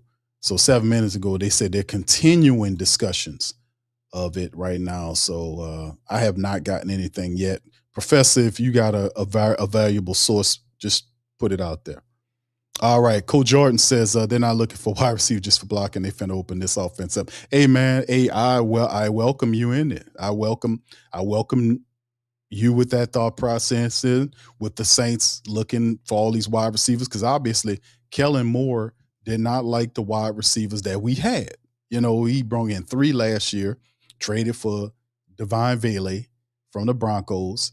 He claimed Palmer off the waiver wire and traded for Jalen Polk. That's 3 last year, and then drafted 3 in the draft. Jordyn Tyson, Bryce Lance, and Barron Brown. That's 6 wide receivers since he got here. There's no position group that I've seen that he had that much influence on. Then it's 13 guys here. So we'll see. Okay, they're saying Ian Rappaport. Hold on, fam. Let me verify this for the family members, because I don't want to tell you guys something. Let me verify. Thank you, Professor. Let me see if I can get there. Yes, sir. Here it is right here. Breaking news. The Saints. It's you're working on a 1 year. It says Cam Jordan returned to the Saints. And it says, this is from Ian Rappaport, the top insider, says building today with hopes of working out a 1 year deal. It's been positive.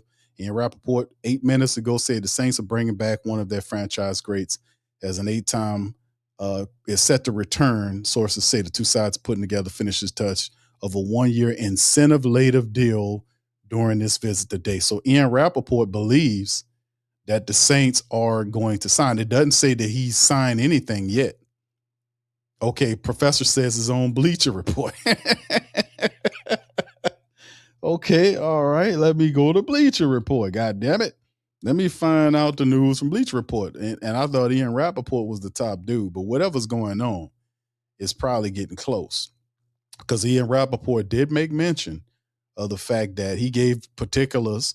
He said it's a 1 year incentive-laden deal which means I guess if Cam gets 10 sacks again next year, then I guess they'll let him cash in. I don't know.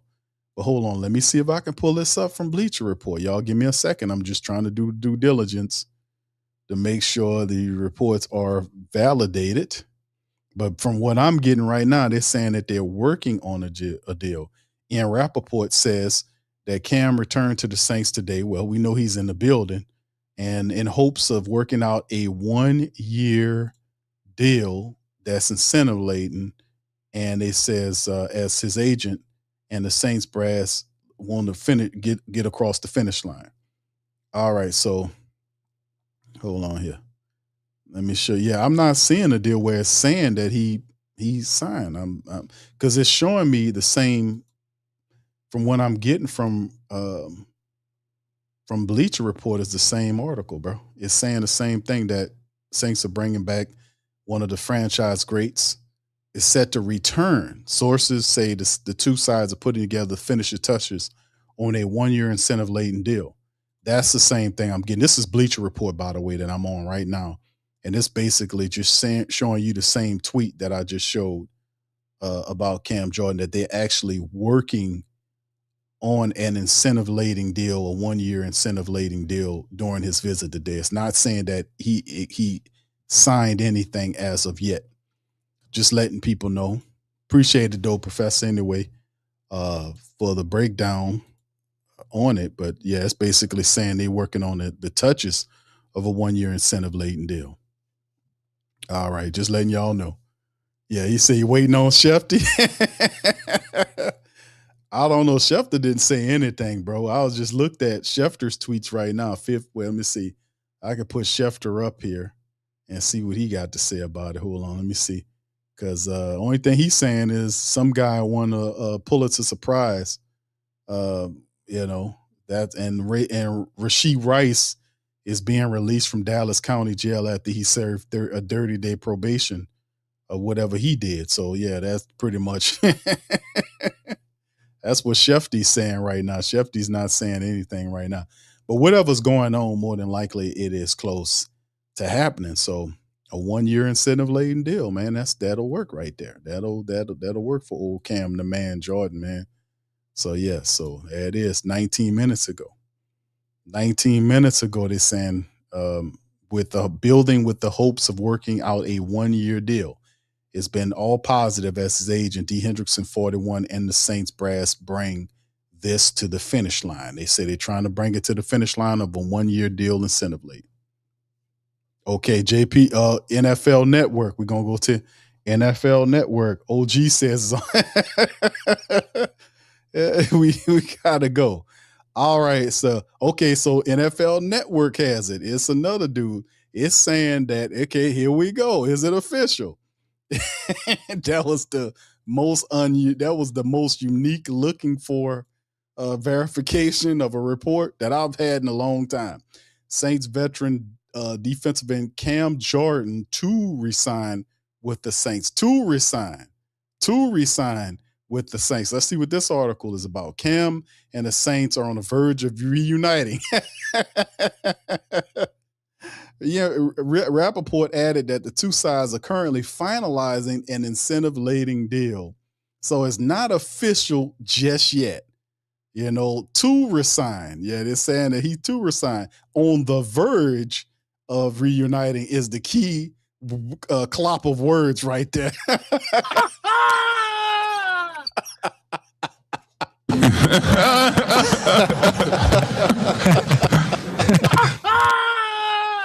Oh man, this is funny, man. We try to find some stuff out. They playing word games. Why they doing that, Who Dat Nation?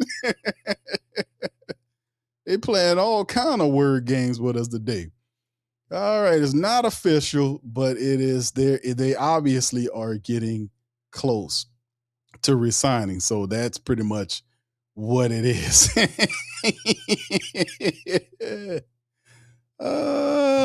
To resign. You caught that, Cole Jordan? Yes, there it is. That's to resign. We got those words be getting us jammed up sometimes, man, because they see that's pretty sneaky reporting right there. They trying to get some ad revenue on their ads.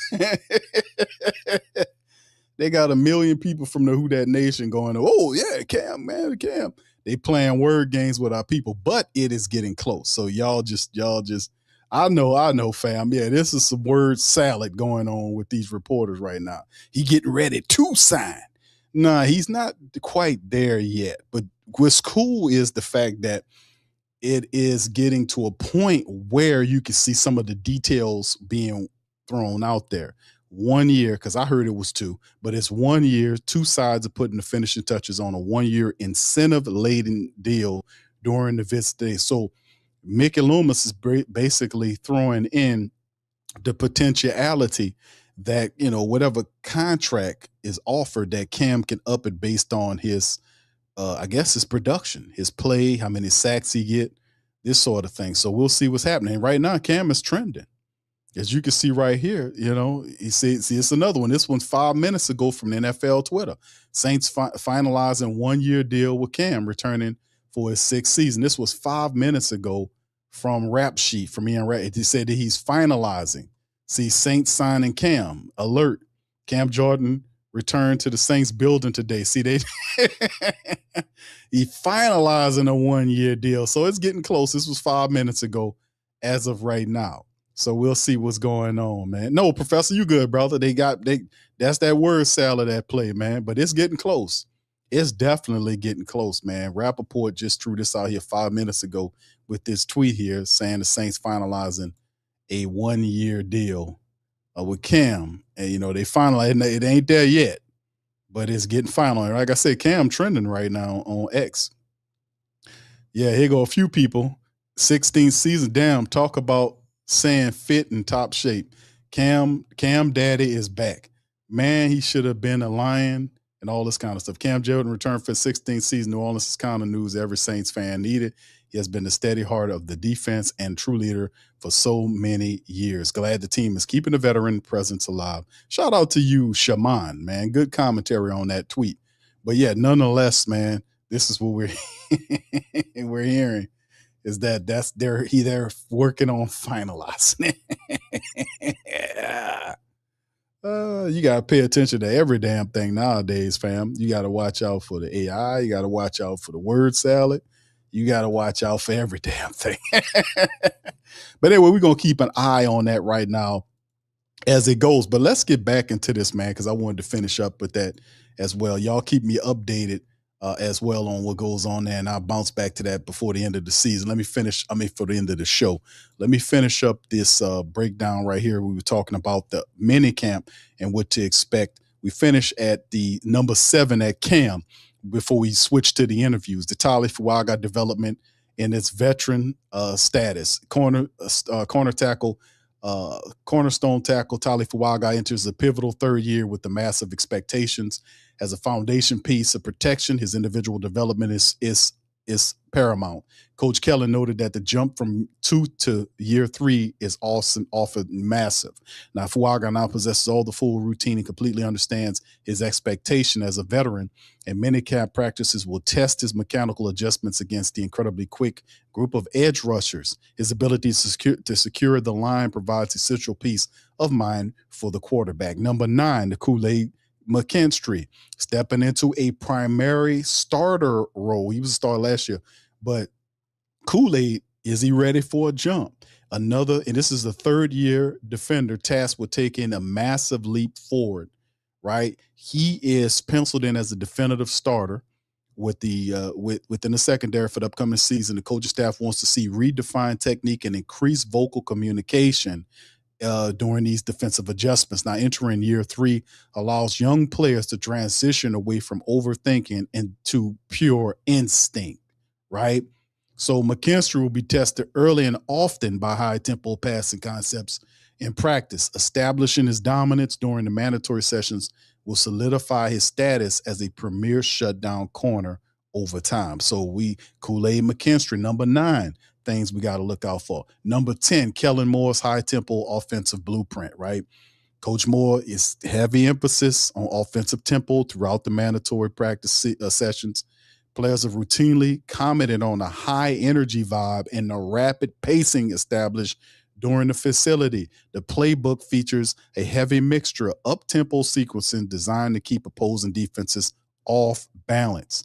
Now, minicamp serve as a final installation window for the complex pre-snap movements and shifting concepts that we often see. Now, Moore is utilizing his versatility of this new weapon combination to maximize these schematic advantages. Now, how quickly the entire roster internalizes this quick pace system will determine early season success.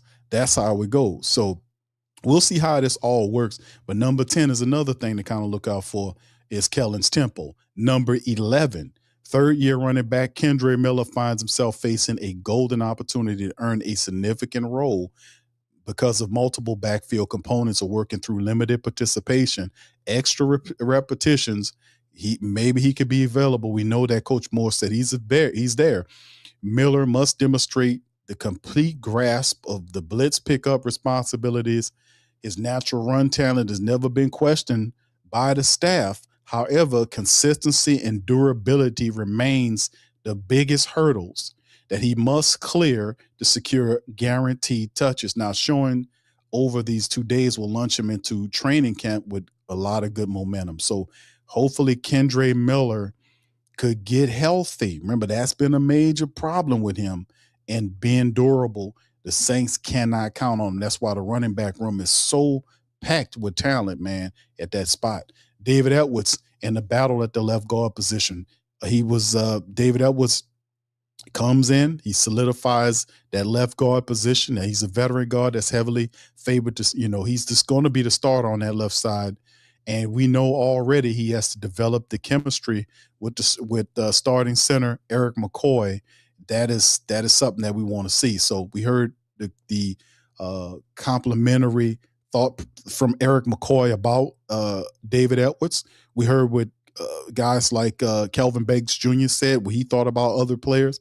So David Edwards is a veteran guard. He won a chip with the Rams. He played with high-powered Buffalo Bills offense, and he bringing that same veteran ability to the black and gold. So he got a wealth of starting experience. It should stabilize that left guard spot and help with, coaching up some of the younger players from that side. And locking down his position allows the offensive line to build essential cohesion. We need that chemistry before, during the summer break. Now, what's interesting is how good is that left side going to be once Eric McCoy is totally healthy, and that left guard, when they're running behind left guard David Edwards and Kelvin Banks Jr. from the left side. They're running behind him because I don't really have that much faith in Cesar Ruiz on the opposite side with Cesar and Tolly. But that left side, oh my goodness, Kelvin Banks Jr. along with David Edwards, that's going to be something. That's going to be something. And, of course, number 13, the defensive tackle pecking order behind the starters. The interior defensive line rotation features some battles for positions behind established, would be looked at as established starters, right? So you got young defensive tackles, Brian Brissy. You got guys like Christian Miller, who's the second-round draft pick the Saints picked up. He eventually, once he get healthy and pick up enough, he at some point will assume the starting position next to Brian Brissy, right? But you still have a lot of our veteran guys there, whether it's Divine Gacho, whether it is. So we'll just have to take a look at it. All right, so we got some of the family members chiming in, letting us know that it became officially official, according to ESPN, that the Saints are bringing back, hold on, let me pull it up here, fam. Give me a second. 4 minutes ago, that the Saints, can we say it now? Can we say it now? That breaking the Saints, Cam Jordan, the sources, Cam Jordan to return. Okay, hold on. To return to the New Orleans Saints on a 1-year deal. The Saints are set to bring back defensive end Cam Jordan for a 16th season. The Saints and Jordan are putting the finishing touches on the one. Sound like the same thing that I had from the tweet. Hold on, fam. Give me a second.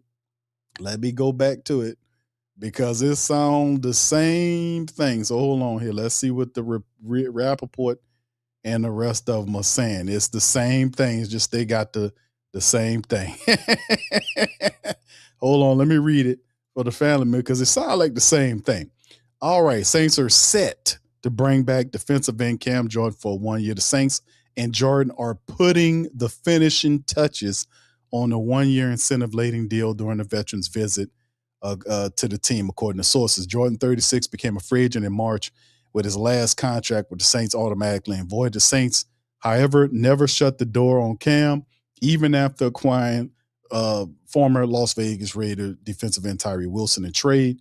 Jordan told former teammate Tyron Armstead in March that he had 3 teams he was considering as a free agent, adding that he understands his age was a factor in negotiations, even if he had 10.5 sacks. Jordan was the Saints' first round pick out of Cal back in 2011 and had 132 official sacks, a team record since the statistics became official in 1982. He also ranks first in franchise history, 175 tackles for a loss, 4th in pass deflections, 5th in forced fumbles, and 10th in fumble recoveries.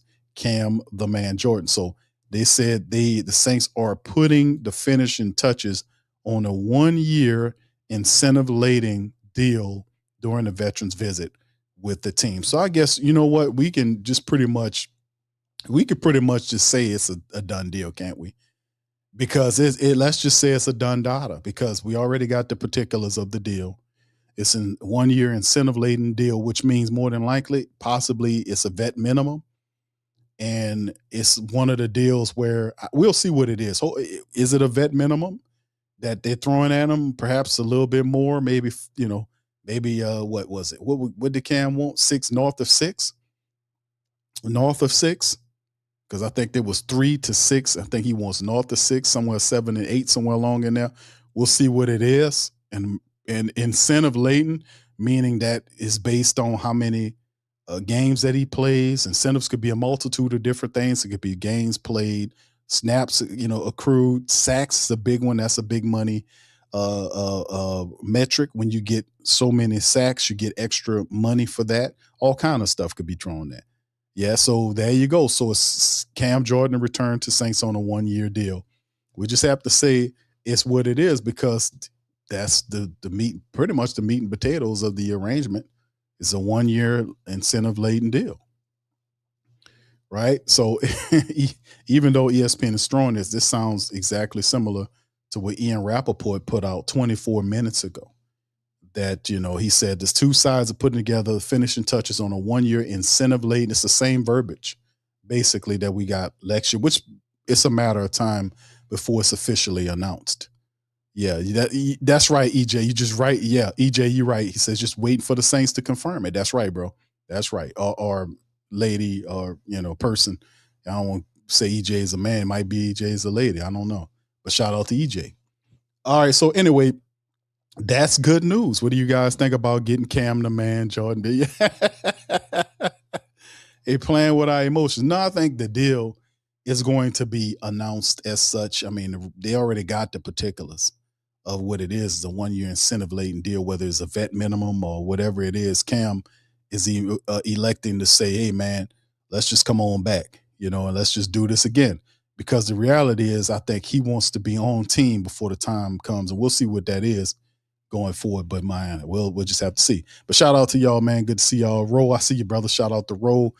Antoinette, what's up, Antoinette? Shout out to Antoinette. Coach Jordan, Uptown Stud. What's up, fam? Appreciate y'all. Y'all hit that like button, man. We up in this thing. Who that to all of you. Professor, shout out to Professor. Good to see you, my brother. Kai from the Nola Chop podcast. Shout out to you. Greg Raging Cajun. What's up, my brother? Good to see you in the stream as well.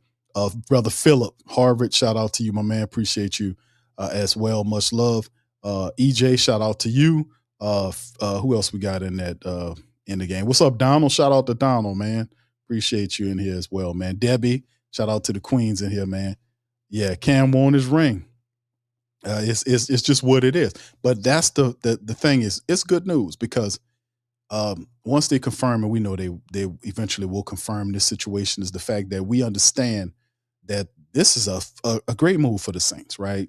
Getting Cam back, because I originally said I don't think it happens because Cam wants more money. But if he wants to play, they saying, hey man, it's in your hands. I would love to see if it's I don't know if it's I would say it's not a vet minimum. I don't know if it's a vet minimum. We'll see what the contract comes through, what it looks like eventually. But incentive laden could mean a lot of stuff because Cam could be betting on himself to get paid here. I wonder if this contract has like a player option in it. Like he has 1 year, then the next year he can exercise a player option. You know, you never know how this stuff will how it will look going forward, man. But I know he wants to play 2 years. I wouldn't be surprised if Cam's contract came with a player option on the second year. We'll see. We'll see. Like right now, all they're reporting is the fact that the Saints are bringing back one of their franchise greats, 8-time Pro Bowler defensive Cam Jordyn set to return. Sources say the two sides are putting the finishing touches on a 1-year incentive-laden contract. That's pretty much all we got right now from Ian Rappaport, who's one of the top guys in breaking this stuff. And like I said, Cam was trending not too long ago. He was actually trending. And his return he ain't trending no more now. But yeah, Cam this is what we getting right here. So I'm kind of monitoring multiple sports insiders to see what they're saying. But yeah, they're all saying almost the same thing. And Adam Schefter ain't saying nothing, by the way, just to let y'all know. Schefter ain't say nothing about he ain't say nothing about it yet. But yeah, we're seeing the Vikings hiring former Saint executive Ryan Pace. That guy always keeps a job, I tell you what. Yeah.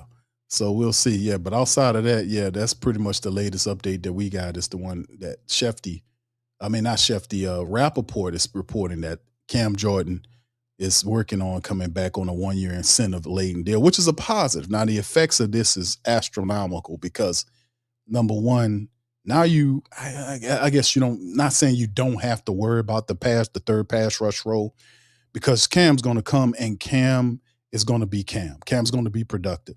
But the great thing about him coming back is his leadership on the defensive side. That's the thing I really treasure about Cam Jordyn. Understanding the culture and what we want you to be as a Saints player on the defensive side, steady in the room, talking to, you know what I'm saying? That sort of stuff. So getting him back in that capacity is awesome. Plus, it takes pressure off of some of these other guys. It provides extra security to have another player there. Because I don't think Tyree Wilson, you can take a gene smasher and take Anthony Jennings, Tyree Wilson, and what's the other one? Chris Rumph III, and put them all together, and they still wouldn't be better than Cam. So you have a guy that is this is a first ballot Hall of Fame player who's still highly productive, who obviously the contract is not going to hurt the team in their assertions to go after Chris Olave and get him paid.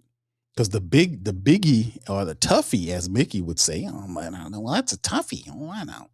The toughie would be once they secure the talents of Chris Olave before July, because that was the deadline that Olave told you and the Saints that he did not want to go into July camp, big camp, look with all the stuff over his head. He did not want it to be a distraction. So we'll see how that works. That's the toughie. And then what's going to happen is, because I ascertain, I will say that I'm thinking that Tyler Shough is going to have a solid year. I won't say he won't lead the NFL in passing. I'm not going to go there. All I'm saying is he's going to have a very respectable year as a quarterback for the Saints. Now, he ain't blowing the dodo. He ain't on some Mahomes boys type stuff, but I think it'll be a very respectful year for him in the NFL. And what that means is, as a second-round draft pick, that when the third year rolls around, you wants to start talking about re-signing him. So if you lock Chris Olave down this year on $30+ million, what is it, not 30? It's not 30 no more.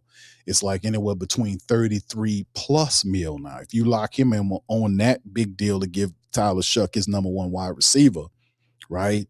Then year 3, the following year, Tyler Shough is one you want to start working on negotiations to get him tied up because he's on a 4. You remember he has a second round pick 40, second round quarterback. So he don't have 5 years, he got 4. So you want to start negotiating with him in the 3rd year, which is the season after the one we're currently about to get to. So we have to be mindful, monetarily speaking. That's why the Saints are using the drafts in the way they are, when you drafting all these guys and you keeping the draft picks, except for the Tyree Wilson thing. They traded Tyree Wilson for the 5th round draft pick. But all of the Saints draft picks under Kellen Moore, they're going to make the team. They're going to be on the team. So utilizing these players in that manner and getting them to develop and be, productive starters in the offense from a monetary standpoint, with an expensive wide receiver, an expensive potentially quarterback after that, it's just going to be all different, man. It's just going to look a lot different monetarily speaking. Because right now you have the benefit of having a cheap quarterback because the guy's still in the 2nd year of his rookie arrangement. So it's going to be interesting. Shout out to Torch Production, Fire Lead Productions. Shout out to you, fam. Appreciate you for being on the stream. Y'all hit that like button and pump the stream up, man. What's up, Don? Don said this will make the Saints a top unit on defense, including all other off-season pieces. Thank you, Don. Appreciate you, my man, for that. Much love. What's up, Larry? Shout out to you as well. Y'all chime in on this. What y'all thoughts on the Cam Jordyn potential re-signing with the team? Like I said, we still monitoring it. But right now, let's just say it's official because you already got the length of the contract. We'll get more of the particulars later on. But 33 minutes ago, this is pretty much what they did. Cam Jordyn is there. So yeah, that's wonderful, man, to be honest with you, because it just mean much. And listen, I was kind of mad at Mickey Loomis. I'm gonna be honest with you. I was kind of mad at Mickey Loomis, right, for this whole Cam Jordyn thing. I was kind of upset about Mickey and how he handled the AK-41 situation and the Cam Jordyn situation. And the reason why I was kind of upset and peeved at Mickey Loomis is because I did not like how he was handling these players. Like, if anybody deserves a little bit more leeway in some of these situations, it's these players. These players like Cam and AK-41. Why? Because these guys are your best players franchise. I mean, you got 2 players right now that's for the Saints. AK-41 statistically is the best running back the Saints ever had. He owns all of the rushing stats and receiving stats behind running, but he owns all of that stuff and has an opportunity to add on top of it for this upcoming season. You have to extend out, and give some special privy to guys like that. The Cam Jordyn is a first ballot Hall of Famer when he hangs it up. When he says it's over with and he waits 5 years, Cam Jordyn should be a first ballot Hall of Famer. He's the best defensive player the Saints ever had, right? We talking about, people might say, hold on, Q, but whatever it is, if you don't agree with that, you got to agree that it's between him and Ricky Jackson, because only him and Ricky Jackson have the Hall of Fame stats that put them on. That's why when I did my Mount Rushmore of Saint talent, I told you it was Drew Brees, Willie Roaf, Ricky Jackson, and Cam Jordyn. Why? Because all of those guys had major impact. No disrespect to guys like Martin Anderson and Marcus Colston and all these kind of guys. No disrespect. But when it's said and done, it's not just personal achievements and what you accomplish on your team, but it's how that impacted league-wide. And Ricky Jackson was one of the top sackers when it came down to that. And he wears a gold jacket. Guess what? Cam Jordyn took all his stuff down. So shouldn't that make Cam the man Jordyn up there too? And then he still last year was leading the team in sacks. So in the end, I was kind of peeved at Mickey because I thought if anybody deserved an opportunity because of their resume and what they did for their team, shouldn't it be Cam? Shouldn't it be AK-41? These guys set the measure or set the line or broke the line, however you want to phrase it, about what they did with the team. AK is the top rusher for the Saints, period, ever. Took down Mark Ingram stuff. He's the guy, right? Some special privy should be given. Same to Cam, because you don't see that often. And you have your best rusher in league in franchise history and your best defensive player, some would argue, between, him and Ricky. I would say that, Cam Jordan took his stuff down. But, man, I'm telling you off top, these are two of the greatest Saints that you ever will see, and they're on this team. They should have special privy. Saints didn't run Drew Brees off here. Y'all know that. Saints didn't run Drew off of here. They sat there and let Drew, and gave him blank checks and everything like this and all this kind of stuff. And I know this might be a little different with the quarterbacks, but I'm talking players now. They didn't run Drew Brees off. They were more than way over patient on Drew, and Drew was damn near 40 years old. Hell, Drew Brees couldn't even throw the ball. They had to get Taysom Hill. That's how Taysom came on the team, because he was kind of the designated deep ball thrower. The guy that throws the ball 30, 40 plus yards down the field. That's how that shit was created, because Drew couldn't throw that ball down there. He would dink and dunk you to death, but when it came down to people needing to throw that ball down, that what Taysom came in there on. That was Sean Payton's original idea, was we just going to have Taysom to be the deep ball guy.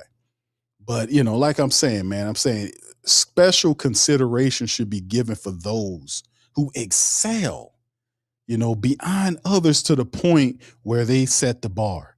That's what I'm saying. And I ain't like how Slick Mick Loomis was handling the situation when he gave him that chumpish contract to start off with. And whatever's going on now, we'll see what it is. But it's good to know that the possibility that Cam Jordan is definitely coming back. Like I see in Rappaport, is pretty much working out and telling you the incentives of the deal. All right. So anyway, all right. Yeah.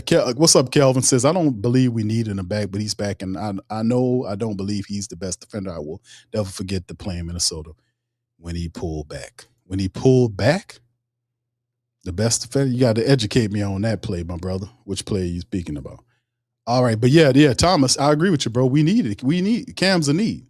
Because regardless or not, whoever you got, Tyree Wilson does not fit the bill. We don't know what Tyree will. We know what Cam been doing, but Tyree Wilson basically was traded because he failed where he was. Now it's a gamble us getting him to see if we can get him to turn into something, and maybe it could be. Maybe the Saints could do something, because maybe the influence of Cam Jordan and Chase Young can have an influence on Tyree Wilson, because he has the size and the speed. He has the abilities, but something upstairs ain't working.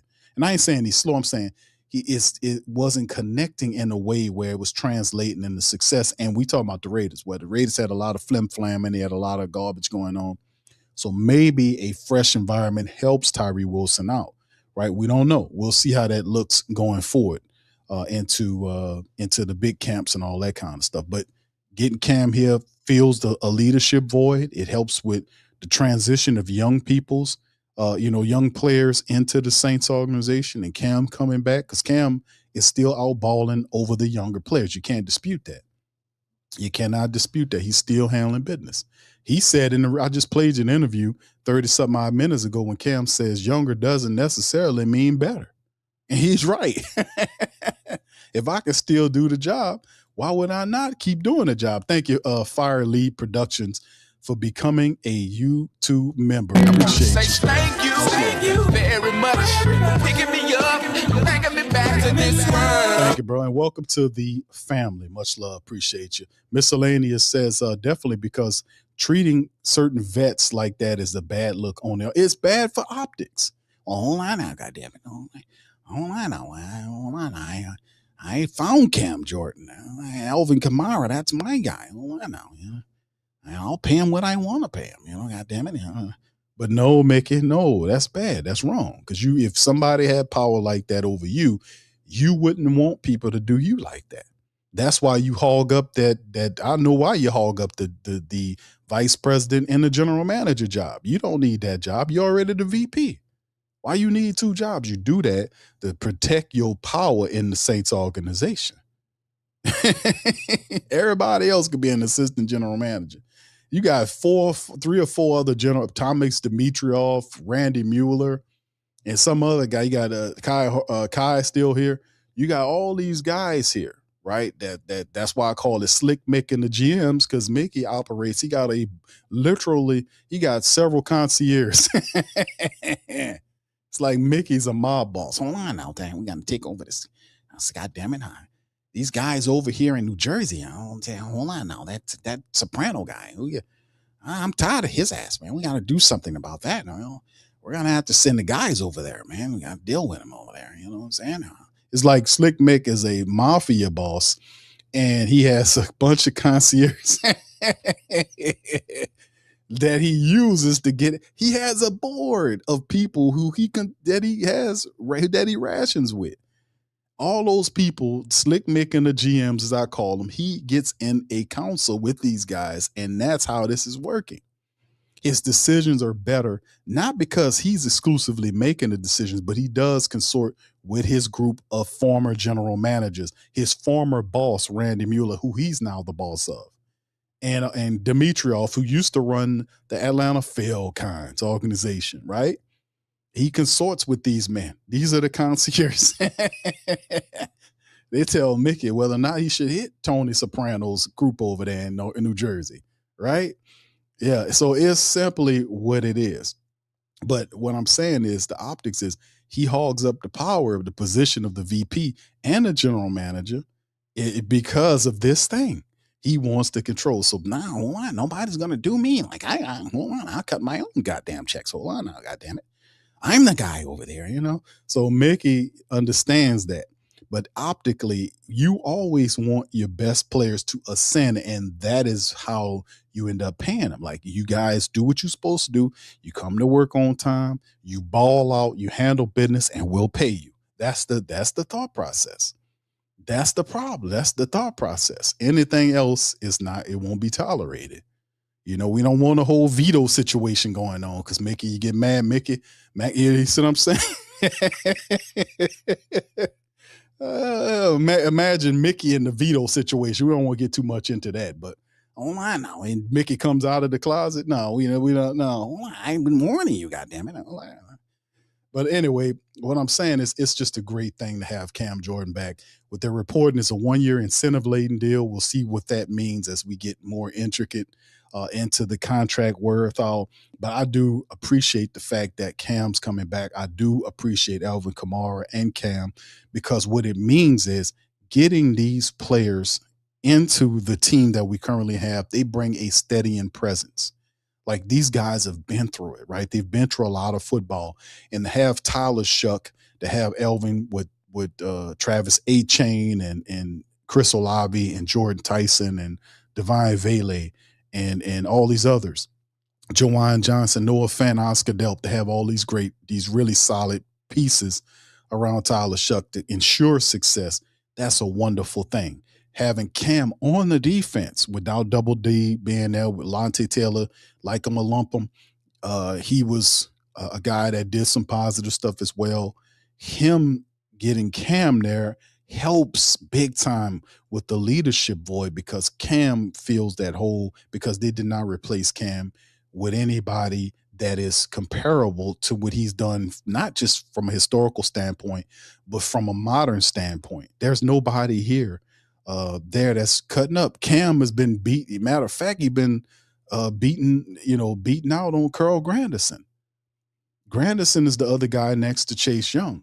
Carl Granderson, with Chase getting 10, Cam getting 10.5, Carl has 6.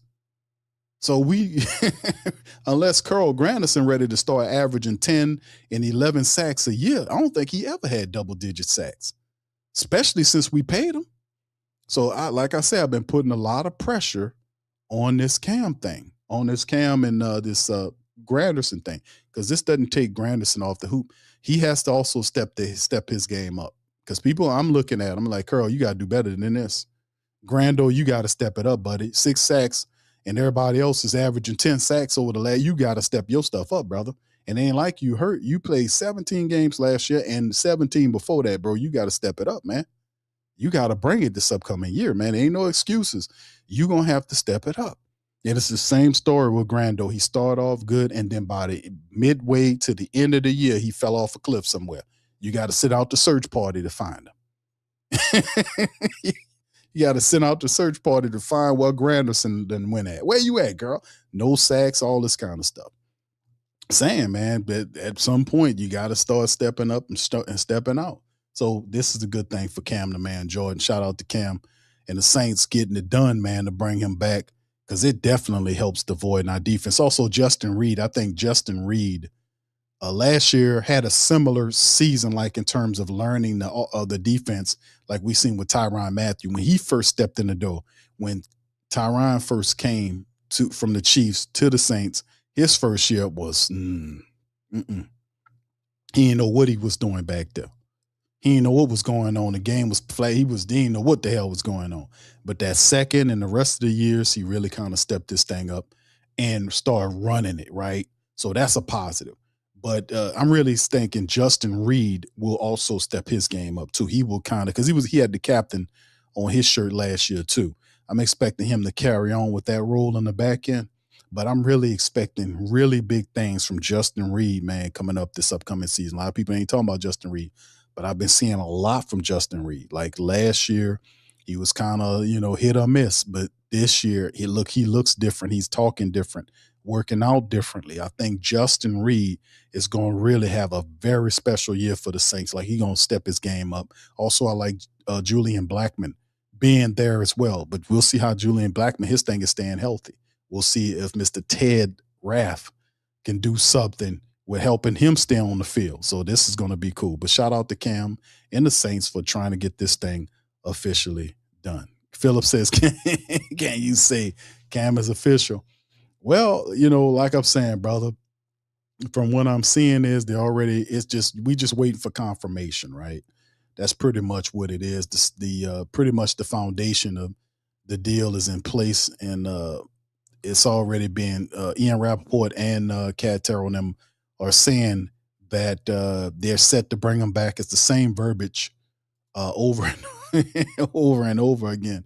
But pretty much for the most part, you could say that that's what's going to happen. A 1-year incentive-laden deal. We're just going to have to wait and see what the particulars of the offer is. It's a vet minimum deal that he's agreeing to, this sort of thing. That is yet to, but definitely I do believe that a deal is imminent as well. So yeah, and all of them are saying the same thing, that they're all of them saying they're set to bring them back. It's the same verbiage everywhere, and they talking about some of the stuff that's actually going on right now. Like everybody saying nearing a deal, but it is so. But also Nick Underhill is also reporting a few things as well. He's mentioning some stuff that's going on. Currently the Saints are actually, they're at the, not OTAs, they were at the Saints veteran minicamp. So there are things going on. Thank you, Philip, for the question. Yeah, words today to return. Yeah, all of them are saying the same thing. But you could pretty much say it's not a really officially official until the Saints confirm the story. But you can, if you trust your insiders, a lot of them are pretty much saying the same thing, that the Saints deal is pretty much there. It's just a 1-year incentive deal, and then once they confirm, we'll know, and then we'll look at the contract whenever it becomes available.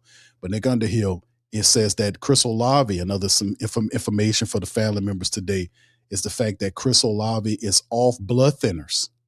He went off blood thinners on June the 29th, according to a source, and he's avoiding contact for now and will be good to go after the 29th, right, of this month. So he was off. Well, he was off the June the 29th. They say he was off the thinners, right? They said he goes off the blood thinners on the 29th, and he's good after that, meaning he can get back to playing football after that. You get what I'm saying? So that's positive, because that shows you a timeline that he'll be ready in full participation of training camp. This is a source from Nick Underhill. He's reporting that Olave is off the blood thinners on June the 29th of this month. After that, he's good to go. Pretty much what it is. Everything at this point is exactly as planned, is what he's saying. Also, Nick is reporting that Oscar Delp racked up 5 catches today. A good day for Oscar Delp. So we see Oscar Delp involved in the training camp. I mean, not training camp, the mini camp, whether getting some play. Remember, he was kind of limited. Christian Miller was limited. Bryce Lance, other guys, Styles Jr. He was a few of these guys. Lorenzo, these guys were kind of limited because of various injuries that occurred. So not bad injuries, but, you know, a little small rinky-dink type things they were limited on. And it's pretty much what it is. So right now, that's what it is. And I'll probably do a report later on and come back and kind of hit that thing up. But the big news of the day is the fact that Cam is coming back to the Saints. All right. Let's see. 11 says he may retire after the season. It seems like, well, you know, we'll see how it goes. I know that he spoke about it, that he actually wanted to play multiple years. The Saints maybe agreed to 1 year. We never know. It might be a player option in there. Maybe Cam decided to, okay, forego on a few things. If I throw this option in here, it could be one of these situations where he's betting on himself to get the sacks, to get his money right. You see what I'm saying? Could be something like that. We'll see how it all works. All right. Thank you, OG. Appreciate you, bro. All right. Yeah, indeed. Greg says Cam is the soul of the team. Defensively, like I said, it is a solid thing, man. It's a solid thing, man. Shout out to OG. I didn't know it was your birthday, man. Shout out to OG, man. For his birthday, man. Shout out to OG. Didn't know that. Happy birthday, OG. I missed that message, bro. Happy birthday, my dog. All right, so yeah, we'll see how this all works, but this is good news, man, for the Who Dat Nation to get Cam back today and add him to that defense, man. So that, you know, now you're just missing Demario Davis going, Caden Ellis. They're having Cam. That means so much. It really does, man. Because at first I was like, but now I'm like, okay, Saints, this is what I'm talking about. This is what I like. All right, Hemisphere says there's just too much going on with Olave's health. The blood clots to his concussions, just much health issues he has been going through. Indeed, bro. Indeed. But he's coming out of it, you know. And like I said, man, we'll see how his contract situation happened, man, because I don't know what's going to happen from that contract standpoint in terms of we just have to wait and see, because we got late July before training camp starts. So Mickey and the GMs got some time to figure out what they're going to do. I know they can't get nothing from Alvin Kamara unless they go and talk to him now. Perhaps Kamara did. It's the craziest thing ever. I don't know what he's doing, but if he wants a cut and pay, then he would just have to talk to Alvin, and Alvin will say, well, what you got to do is this. But I know Alvin Kamara's people. He don't want to take a pay cut, but maybe there's something. But then again, he said nobody approached him about it. So Mickey Loomis was handling all of this through the media, which is a bad idea. If you want him to do something, why not approach his agent and talk to him about it? According to what Kamara said in several points when he appeared at the OTA phase 3. Yeah. When he showed up at phase 3, he basically said that nobody communicated to him about taking a pay cut. So Mickey's doing all this through the media. So I don't know how that's going to work out. And the only way to move around that is to kind of rework Cesar Ruiz's deal, you know, to do that. I know he don't want to touch that and add some more years to the agreement. I can understand that. But also another caveat to kind of add to it too is this is not to quell the excitement or the happiness about getting Cam back, but man, you know, we could have saved $18 million, but we could have saved almost $19 million in dead money if we would have read up with Cam. We could have saved it's almost 19 million in dead cap money if we would have reworked. And I'm saying that now, but I'm like, man, if we were going to get him back anyway, we could have done this before the March deadline, before his dead money hit, because he wanted to come back. Now, we can't do nothing about that now because the dead money is locked in for the season now because we passed the deadline. So there's nothing we could do about that part of it. But just thinking, progressively and proactively. If we had done this early, we could have saved ourselves some cap money. We could have saved ourselves something because Cam's dead cap money is $18.7 million. So we could have, if Slick Mick and the GMs would have moved a little faster, perhaps we wouldn't have to incur so much of that dead cap money, because we got $121 million worth of it for this season that just on there, so just a lesson to be learned, right? But nonetheless, that's what it is. Okay, thank you, Coach George. You said Ross said it. Okay, cool. All right, it says it's official. Let me go ahead and do some more here and pull it up and see what we got here, fam. And because we got here Tina. Shout out to Tina. She says, looks like all signs are pointing to Cam returning. She got the Cam Jordyn tweet, same one up. But I haven't heard anything from the in terms of what the Saints are saying, but I'm pretty sure we'll hear something sooner or later from the organization about Cam Jordyn, man. Is Cam coming back? So great news there to get Cam back. That's a big deal for the Saints defense. Trust me, it is, fam. Yeah, that is awesome. All right, so yeah, it's official. All right, so nonetheless, man, listen, let me keep doing this. Y'all feel in the chat and let me know how y'all feel about the Cam Jordyn coming back, what impacts you believe he'll have to the defense and to the team, period. That's great moves as we finish this up. Let me finish. They're trying to finish this up for a while. Where did I stop, fam? Let me see. I think I was at number 13, the defensive tackle pecking order, right? 12 rather.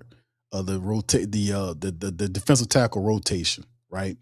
So the interior defensive line, we talk about Brian Bresee. We talk about when ultimately Christian Miller would assume that role. The Saints took him with a second-round pick this past draft. He'd been dealing with some injuries, so we know Nate Shepard's there. We know that Devon Gotcho's there. We know that they re-signed John Ridgway. We know Christian Boyd's in the final year of his rookie agreement. So we know that that's going on. So the coaching staff is searching for, that pecking order to see, what happens there. Now, interiorly speaking. So we got some players there. So the defensive rotation, perhaps we might see some of that worked out over the next 2 days, because what we see happening in the Saints rookie minicamp, or not rookie minicamp, but the Saints minicamp right here does translate to training camp. A lot of what we're going to see in the next couple of days will ultimately, like how the rotations work out, how guys look, will ultimately carry in to training camp in late July. Remember, these 2 days are pivotal because you're going to look for Kellen Moore will have some installation more for his offense. He'll have some defensive installation. Coach Staley, special teams wise, they'll have some installation. And then a lot of that over the next 2 days will then carry on into training camp in late July, because we won't see these players again after these next 2 days until training camp starts. And that's when you're getting ready for preseason, prior to preseason, all this kind of stuff. So it'll be interesting to see, because one of the key metrics of the Saints defense is we got to get better at stuff in the run and fire off and get guys get there. So Brian Bresee is incredibly disruptive. We know the Saints picked up his option, but he needs a running mate. Another guy young next to him, Christian Miller, very disruptive.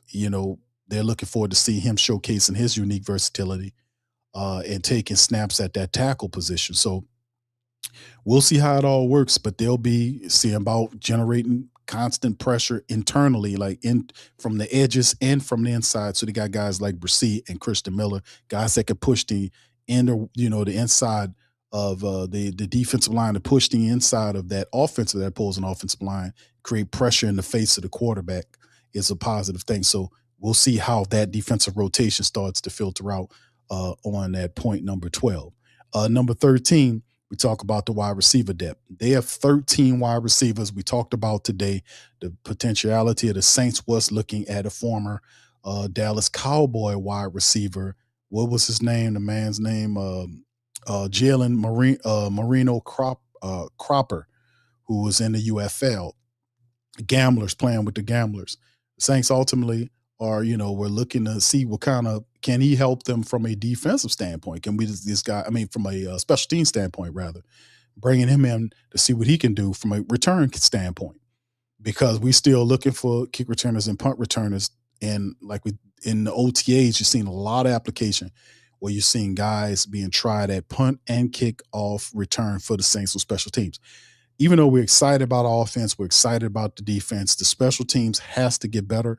It's not been where it's supposed to be. Remember last year, half the year, we got rid of Blake Group and got him on up out. He started missing kicks like he had a virus or something. He was just crazy, missing kicks and all kind of stuff. Saints said enough. Got rid of him. Charlie Smith, brought him in here. Charlie Smith did a really good job. I think he made like 75% of his kicks straight out, coming off the practice squad. Very unique, big kicker, strong leg, kicking them from way out there. But they bringing in Shipley, the former Texas Longhorn kicker, to compete with him because the Saints are ultimately looking to get that part of the game worked out, to figure out the kicker situation. We just got tired of going through Australian undrafted punters, so they brought in the Ryan Wright, who fantastic strong leg punter from the Minnesota Vikings, and paid him, fairly, beyond fairly, to come in and stabilize the punting situation. So we do realize that the Saints are still searching for help at the kick return, punt return position. There are currently 13 wide receivers that's in that depth room, which lets you know that Kellen Moore's focus is getting the best wide receivers of the group, which will be interesting. He himself brought in 6 of these guys, 3 last year, 3 through the draft this year, and he's continuing to look, and actually more than that if you consider Moose Alford and some of these other guys that they had picked up off the waiver wire that they brought in to try to help out Brown, not Barron Brown, but the other guy. It's another Brown on the team. So, yeah, bringing in these different guys, but 13 wide receivers to create massive competition at the wide receiver room. It's going to be interesting to see how if he can do that. So a lot of different styles of wide receivers too.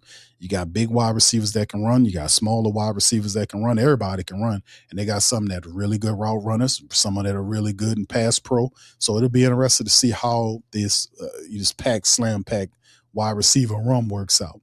Then, of course, you're looking at, we talked about the kicking duel, touched on that with Shipley, Mason Shipley, and Charlie Smith kicking there. We do realize that we need our special teams to improve, but both players have good leg strength, right? We do realize, even I think Charlie Smith's leg strength a little stronger than Mason's, but bottom line is they can, it's going to be a good kicking battle. So, it'll maybe provide some pressure situations to kind of evaluate the accuracy and the mental processing of both players, right?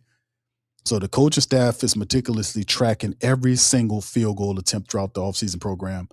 And an early favorite could emerge based upon who handles the fluctuating wind situation, if they can get outside and kick when the rain stops, because it's currently raining, down here as well. So we'll see how that rolls. And then the final point is just the full out final roster watch, right? Who's going to be this, who's going to be that, who's going to make plays, who's going to step up, stand out. Could it be a situation where Oscar Delp kind of step ahead of Noah Fant in the tight end rotation? Stuff like that. How looking and engaging some of the players we're keeping an eye out on, like Ruiz. And then seeing how far along, or do we have some players from the offense that can, or defense rather, anywhere, that can show that they've picked up the game or the lessons in a way where they excel. They're just naturals to the program, because we do get those too. So it's all cool and all clean as we talk about that, man, going forward. So that's some of the camp stuff that's going on. Plus, on top of it, the Saints, picking up Cam Jordyn and getting him back into the fold, which is a very positive thing. Love Cam Jordyn. Big part of the Saints defense and culture. Getting him back in the building is something that I think is incredibly cool to see. And of course, just to kind of talk about it too, fam, shout out to Nick Underhill. He did drop some 3 trial players for the Saints during minicamp. They're still looking for returners. There's 3. We talked about the other guy just moment ago. There's also a veteran the Saints are trying out during minicamp, because we do get the tryouts, the players. Let me see if I can get some of these player cards that the Saints are kind of doing as well, just to give y'all some of the information on some of these players. The Saints brought in for a tryout this gentleman right here, Steven Sims, as well, bringing him in for a tryout. And guess where? In special teams at the he a vet wideout and return specialist. So they're bringing him in here. As you can see, this gentleman here played in a league with Washington, the Whataburgers, the Steelers, the Texans, and the Cardinals. And you can see right here, not too much going on in terms of catching the ball. His best receiving season was in 2019. He had 34 catches and 4 touchdowns, and then things kind of dwindled based on the games that he played. But you can see the return game. You can see where he's hitting at in the return game. For them, he had some returns going on there. Had a touchdown there in his rookie year from the kick return. 32 returns for 109. That's actually pretty good.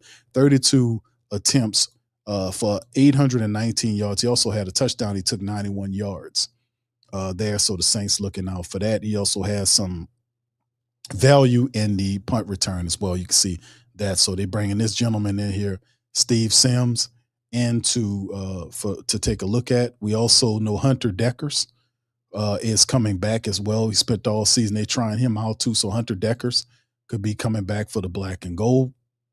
Remember, he just got through playing for the UFL team, and the Saints always looking to kind of add or bring guys in, so to speak, that are, for a camp situation, man. So anyway, let me kind of show y'all this article right here so y'all can see right here. Shout out to, this is NFL Tiara that's giving a scoop on it. Triplet reports Saints are hosting wide receiver Steve Sims. I just showed you him. Y'all know who Hunter Deckers is, and wide receiver Tay Martin as trial players during mandatory minicamp. Deckers, 24, started his college career at Iowa State, and the successful Brock Purdy after he was drafted by the Niners. However, he had to leave the program after being indicted in a federal sports gambling probe. Wow. He eventually landed at Iowa Western Community College for the 24 season and signed with the Saints as an undrafted free agent. Guy was actually pretty good. He was among the final cuts, but stuck around on the practice squad before being released at the end of the season. During his long year as a starter at Iowa Western, Deckers completed 64% of his passes for over 3,800 yards, 32 touchdowns against 10 picks and 13 games. Very respectable numbers by Hunter Deckers. The Saints like something about him. They having him. They keep bringing him around. And like you mentioned, veteran wide receiver Tay Martin, who's from Houma. This is a Houma native player that's here, and he might get an opportunity to play trial for the Saints, and that got to be cool. So this is the other guy the Saints are bringing in for a tryout today. Tay Martin, wide receiver. He's from Houma, Louisiana, played at Oklahoma State in college, and you can see some of his numbers. He has some NFL experience with Tennessee and the Whataburgers. Not too much to talk about in terms of his catching, but you can see this could be also another player the Saints could be looking for. He is, I don't see his size on here, but nonetheless, this might be a special team. I don't see him on any special teams acumen, but they might just be a player that they're interested in. The Saints still looking at wide receivers at this late date is crazy. But see, that just goes to show you that they're fixated on getting the best people that they can find. Pretty cool, huh? All right. Anyway, man, with that being said, man, I love the best news of the day is the fact that Cam Jordan, man, is ultimately coming back to the Saints. According to reports, they're saying that it is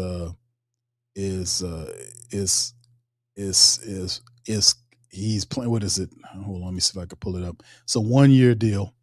And this was something Chad Johnson had tweeted out from that. They know it's national news that Cam Jordan's a 1-year deal with Cam returning for his 6th season, finalizing a 1-year deal. They say it's an incentive-laden deal for Cam, and it's good news, man, because this is how it's supposed to be. Our best player is supposed to stay. And just a lot of people were saying Cam's too old, man. The man is beating some of the younger guys, so the hell with that.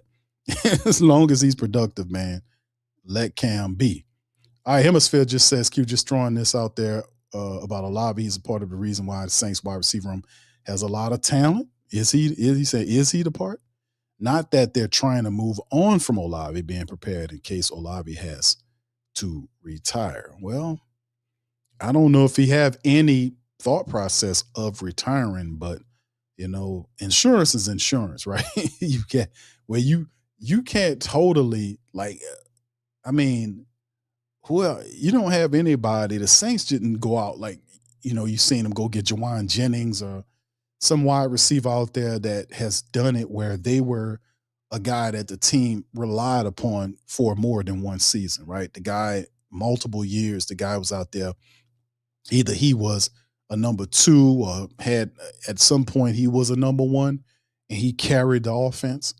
The Saints don't have that guy on their team. They don't. So that's why I was saying that Chris Olave, I do believe they believe in Chris Olave, and I do believe that they want to pay Chris Olave his money. I do believe them when they say that. You look at the wide receiver room with all 13 plus wide receivers in the room, very few of them guys have actual NFL experience where they were called to be relied upon in a way where the offense fell on their shoulders and they had to produce for the offense to move, right? That people actually planned or they schemed for this particular man because the offense flowed directly through this player. We don't have that guy. The only guy on the team that does that is Chris Olave. Now, Jordyn Tyson has the potentiality to be a guy that could play either one of those positions, right? He could be a 1 or a 2. He has the speed, the size, everything. He banged up. He had not done it before at the NFL level is what I'm saying. So there is potentiality, but that's not the same as somebody actually doing it. Chris Olave's done one. Divine Valley, even though he's played in a year in the league for multiple years, he has not met those requirements that we talked about. He didn't meet those requirements I just mentioned. And then if you go underneath him with Jalen Polk, no. Potentiality, yes. But none of them have done it. And then you go further down the list, whether you're talking about who else we got, man. There's so many of them. Y'all help me out. Bub Means, Kevin Austin Jr., Mason Tipton, Moose Alford, Bryce Lance, Barrion Brown, the wrestler's kid. All these different people have not done it before. That's why I was saying that I still think that Olave will get his bread because the Saints did not bring in any other player that can do half of what he did, not even half. So it's like this whole offense, Tyler Shough is running it, but the number one option is Chris Olave, and Jordyn Tyson will come in to complement him, and which is really interesting because since Chris Olave's been here, to be fair to Chris Olave, the issues that he's having is not tissue injuries, that he got hamstring issues, Kendre Miller, all these other, Seldaveri, kept having these muscle, this type of thing. He had concussion issues, and I keep telling people this, you can't help if somebody's going to hit you in your helmet. You can't help that. You cannot help that. You cannot help if somebody's going to hit you in your helmet. The only thing you can do realistically is to put the helmet on. He changed his helmet to the best concussion-proof helmet that he could find. He did that last year, and it cut it down. Now, he can also, my thing was, get that, that was good, but also get the foam wrap that goes on top of it, as well. Extra security. He said he wasn't going to do that. He will wear the helmet, and he actually did a really good job last year. Then he had the blood clot issue. That's not something that he had repetitive. That was something that happened, and he got through it, and that's not something that lingered on. We didn't have that issue before. So, like I was saying, it's one of these situations where, because that could happen to anybody. Like somebody hits you in your helmet. How do you stop people from hitting you in your helmet? Like you can keep your head up, you can get down.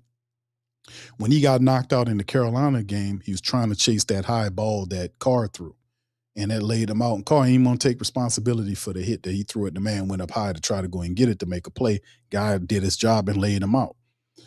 The funny part about it is, if it's any funny part, is the fact that he came back the next time he was there and, just exorcised the demons out of that. He took possession of the field. He got knocked out and sent on an ambulance too. But you cannot help how people hit you in your helmet. Now, you can wear the helmet, and he did that, and that cut it down. Now, going forward, regardless of what we think, I think that the Saints will pay him eventually. They will give him the money, and then they will have to be about the business going into for Tyler Shough's third year, getting ready to pay him. You see what I'm saying? So you got your wide receiver 1 and you got your quarterback. Those two going to get paid coming up here soon. And everybody else, they just work through the draft and get, very friendly, team-friendly deals, maybe a little further out, just a little tad further. But none of these big knockdown deals, all this kind of stuff. Saints going to build through the draft. They're going to make smart signings here or there. And that's how the team's going to be constructed, especially during the Tyler Shough and Kellen Moore era. That's my take. But nonetheless, man, that's what I got for y'all today, man. I appreciate y'all, man, as well. Yeah, I did say, okay, thank you. Appreciate you, bro, for that. He said the Saints Wire is confirming that Cam is back. Yes, thank you for that as well. And shout out to all you guys, man, for being in the stream. What's up, Shazam? Shout out to Shazam for being in this thing. Any questions, throw it in the chat. But listen, fam, this is a great show, man. I appreciate y'all for chiming in on this thing as well. Y'all hit the like button and amp the stream up as well. Feel free to hype the stream, share the show's links, and hit the like button. Shout out to our Patreon and YouTube membership family. We got a show that'll be coming up for you tonight. Our Patreon show is going ahead. We got a bunch of stuff coming into the Big Q archive. I've been dropping some stuff from the pharmaceutical side of things that I got for our Patreons tonight as well. Before our rest of our family members, our YouTube membership and Patreon champions, we got some more Saints stuff we're going to talk about tonight as well, based around the Saints minicamp. So with that being said, I'm going to leave y'all on that. I appreciate y'all, man. Hit the like button, hit the subscribe button. By all means, feel free to share the show, and I'm going to holler at y'all on the next one. Much love. Peace. Do that too. Who that say they gonna beat them Saints? Who that? Who that? Who that say they gonna beat them Saints? Who that? Who that? Who that say they gonna beat them Saints? Who that? Who that?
Hey, New Orleans! Whether you're catching up on Saints news at Jackson Square, checking Pelicans scores in the Garden District, or staying updated on LSU while grabbing coffee in the French Quarter, there's one place that keeps you connected to everything that matters in our city.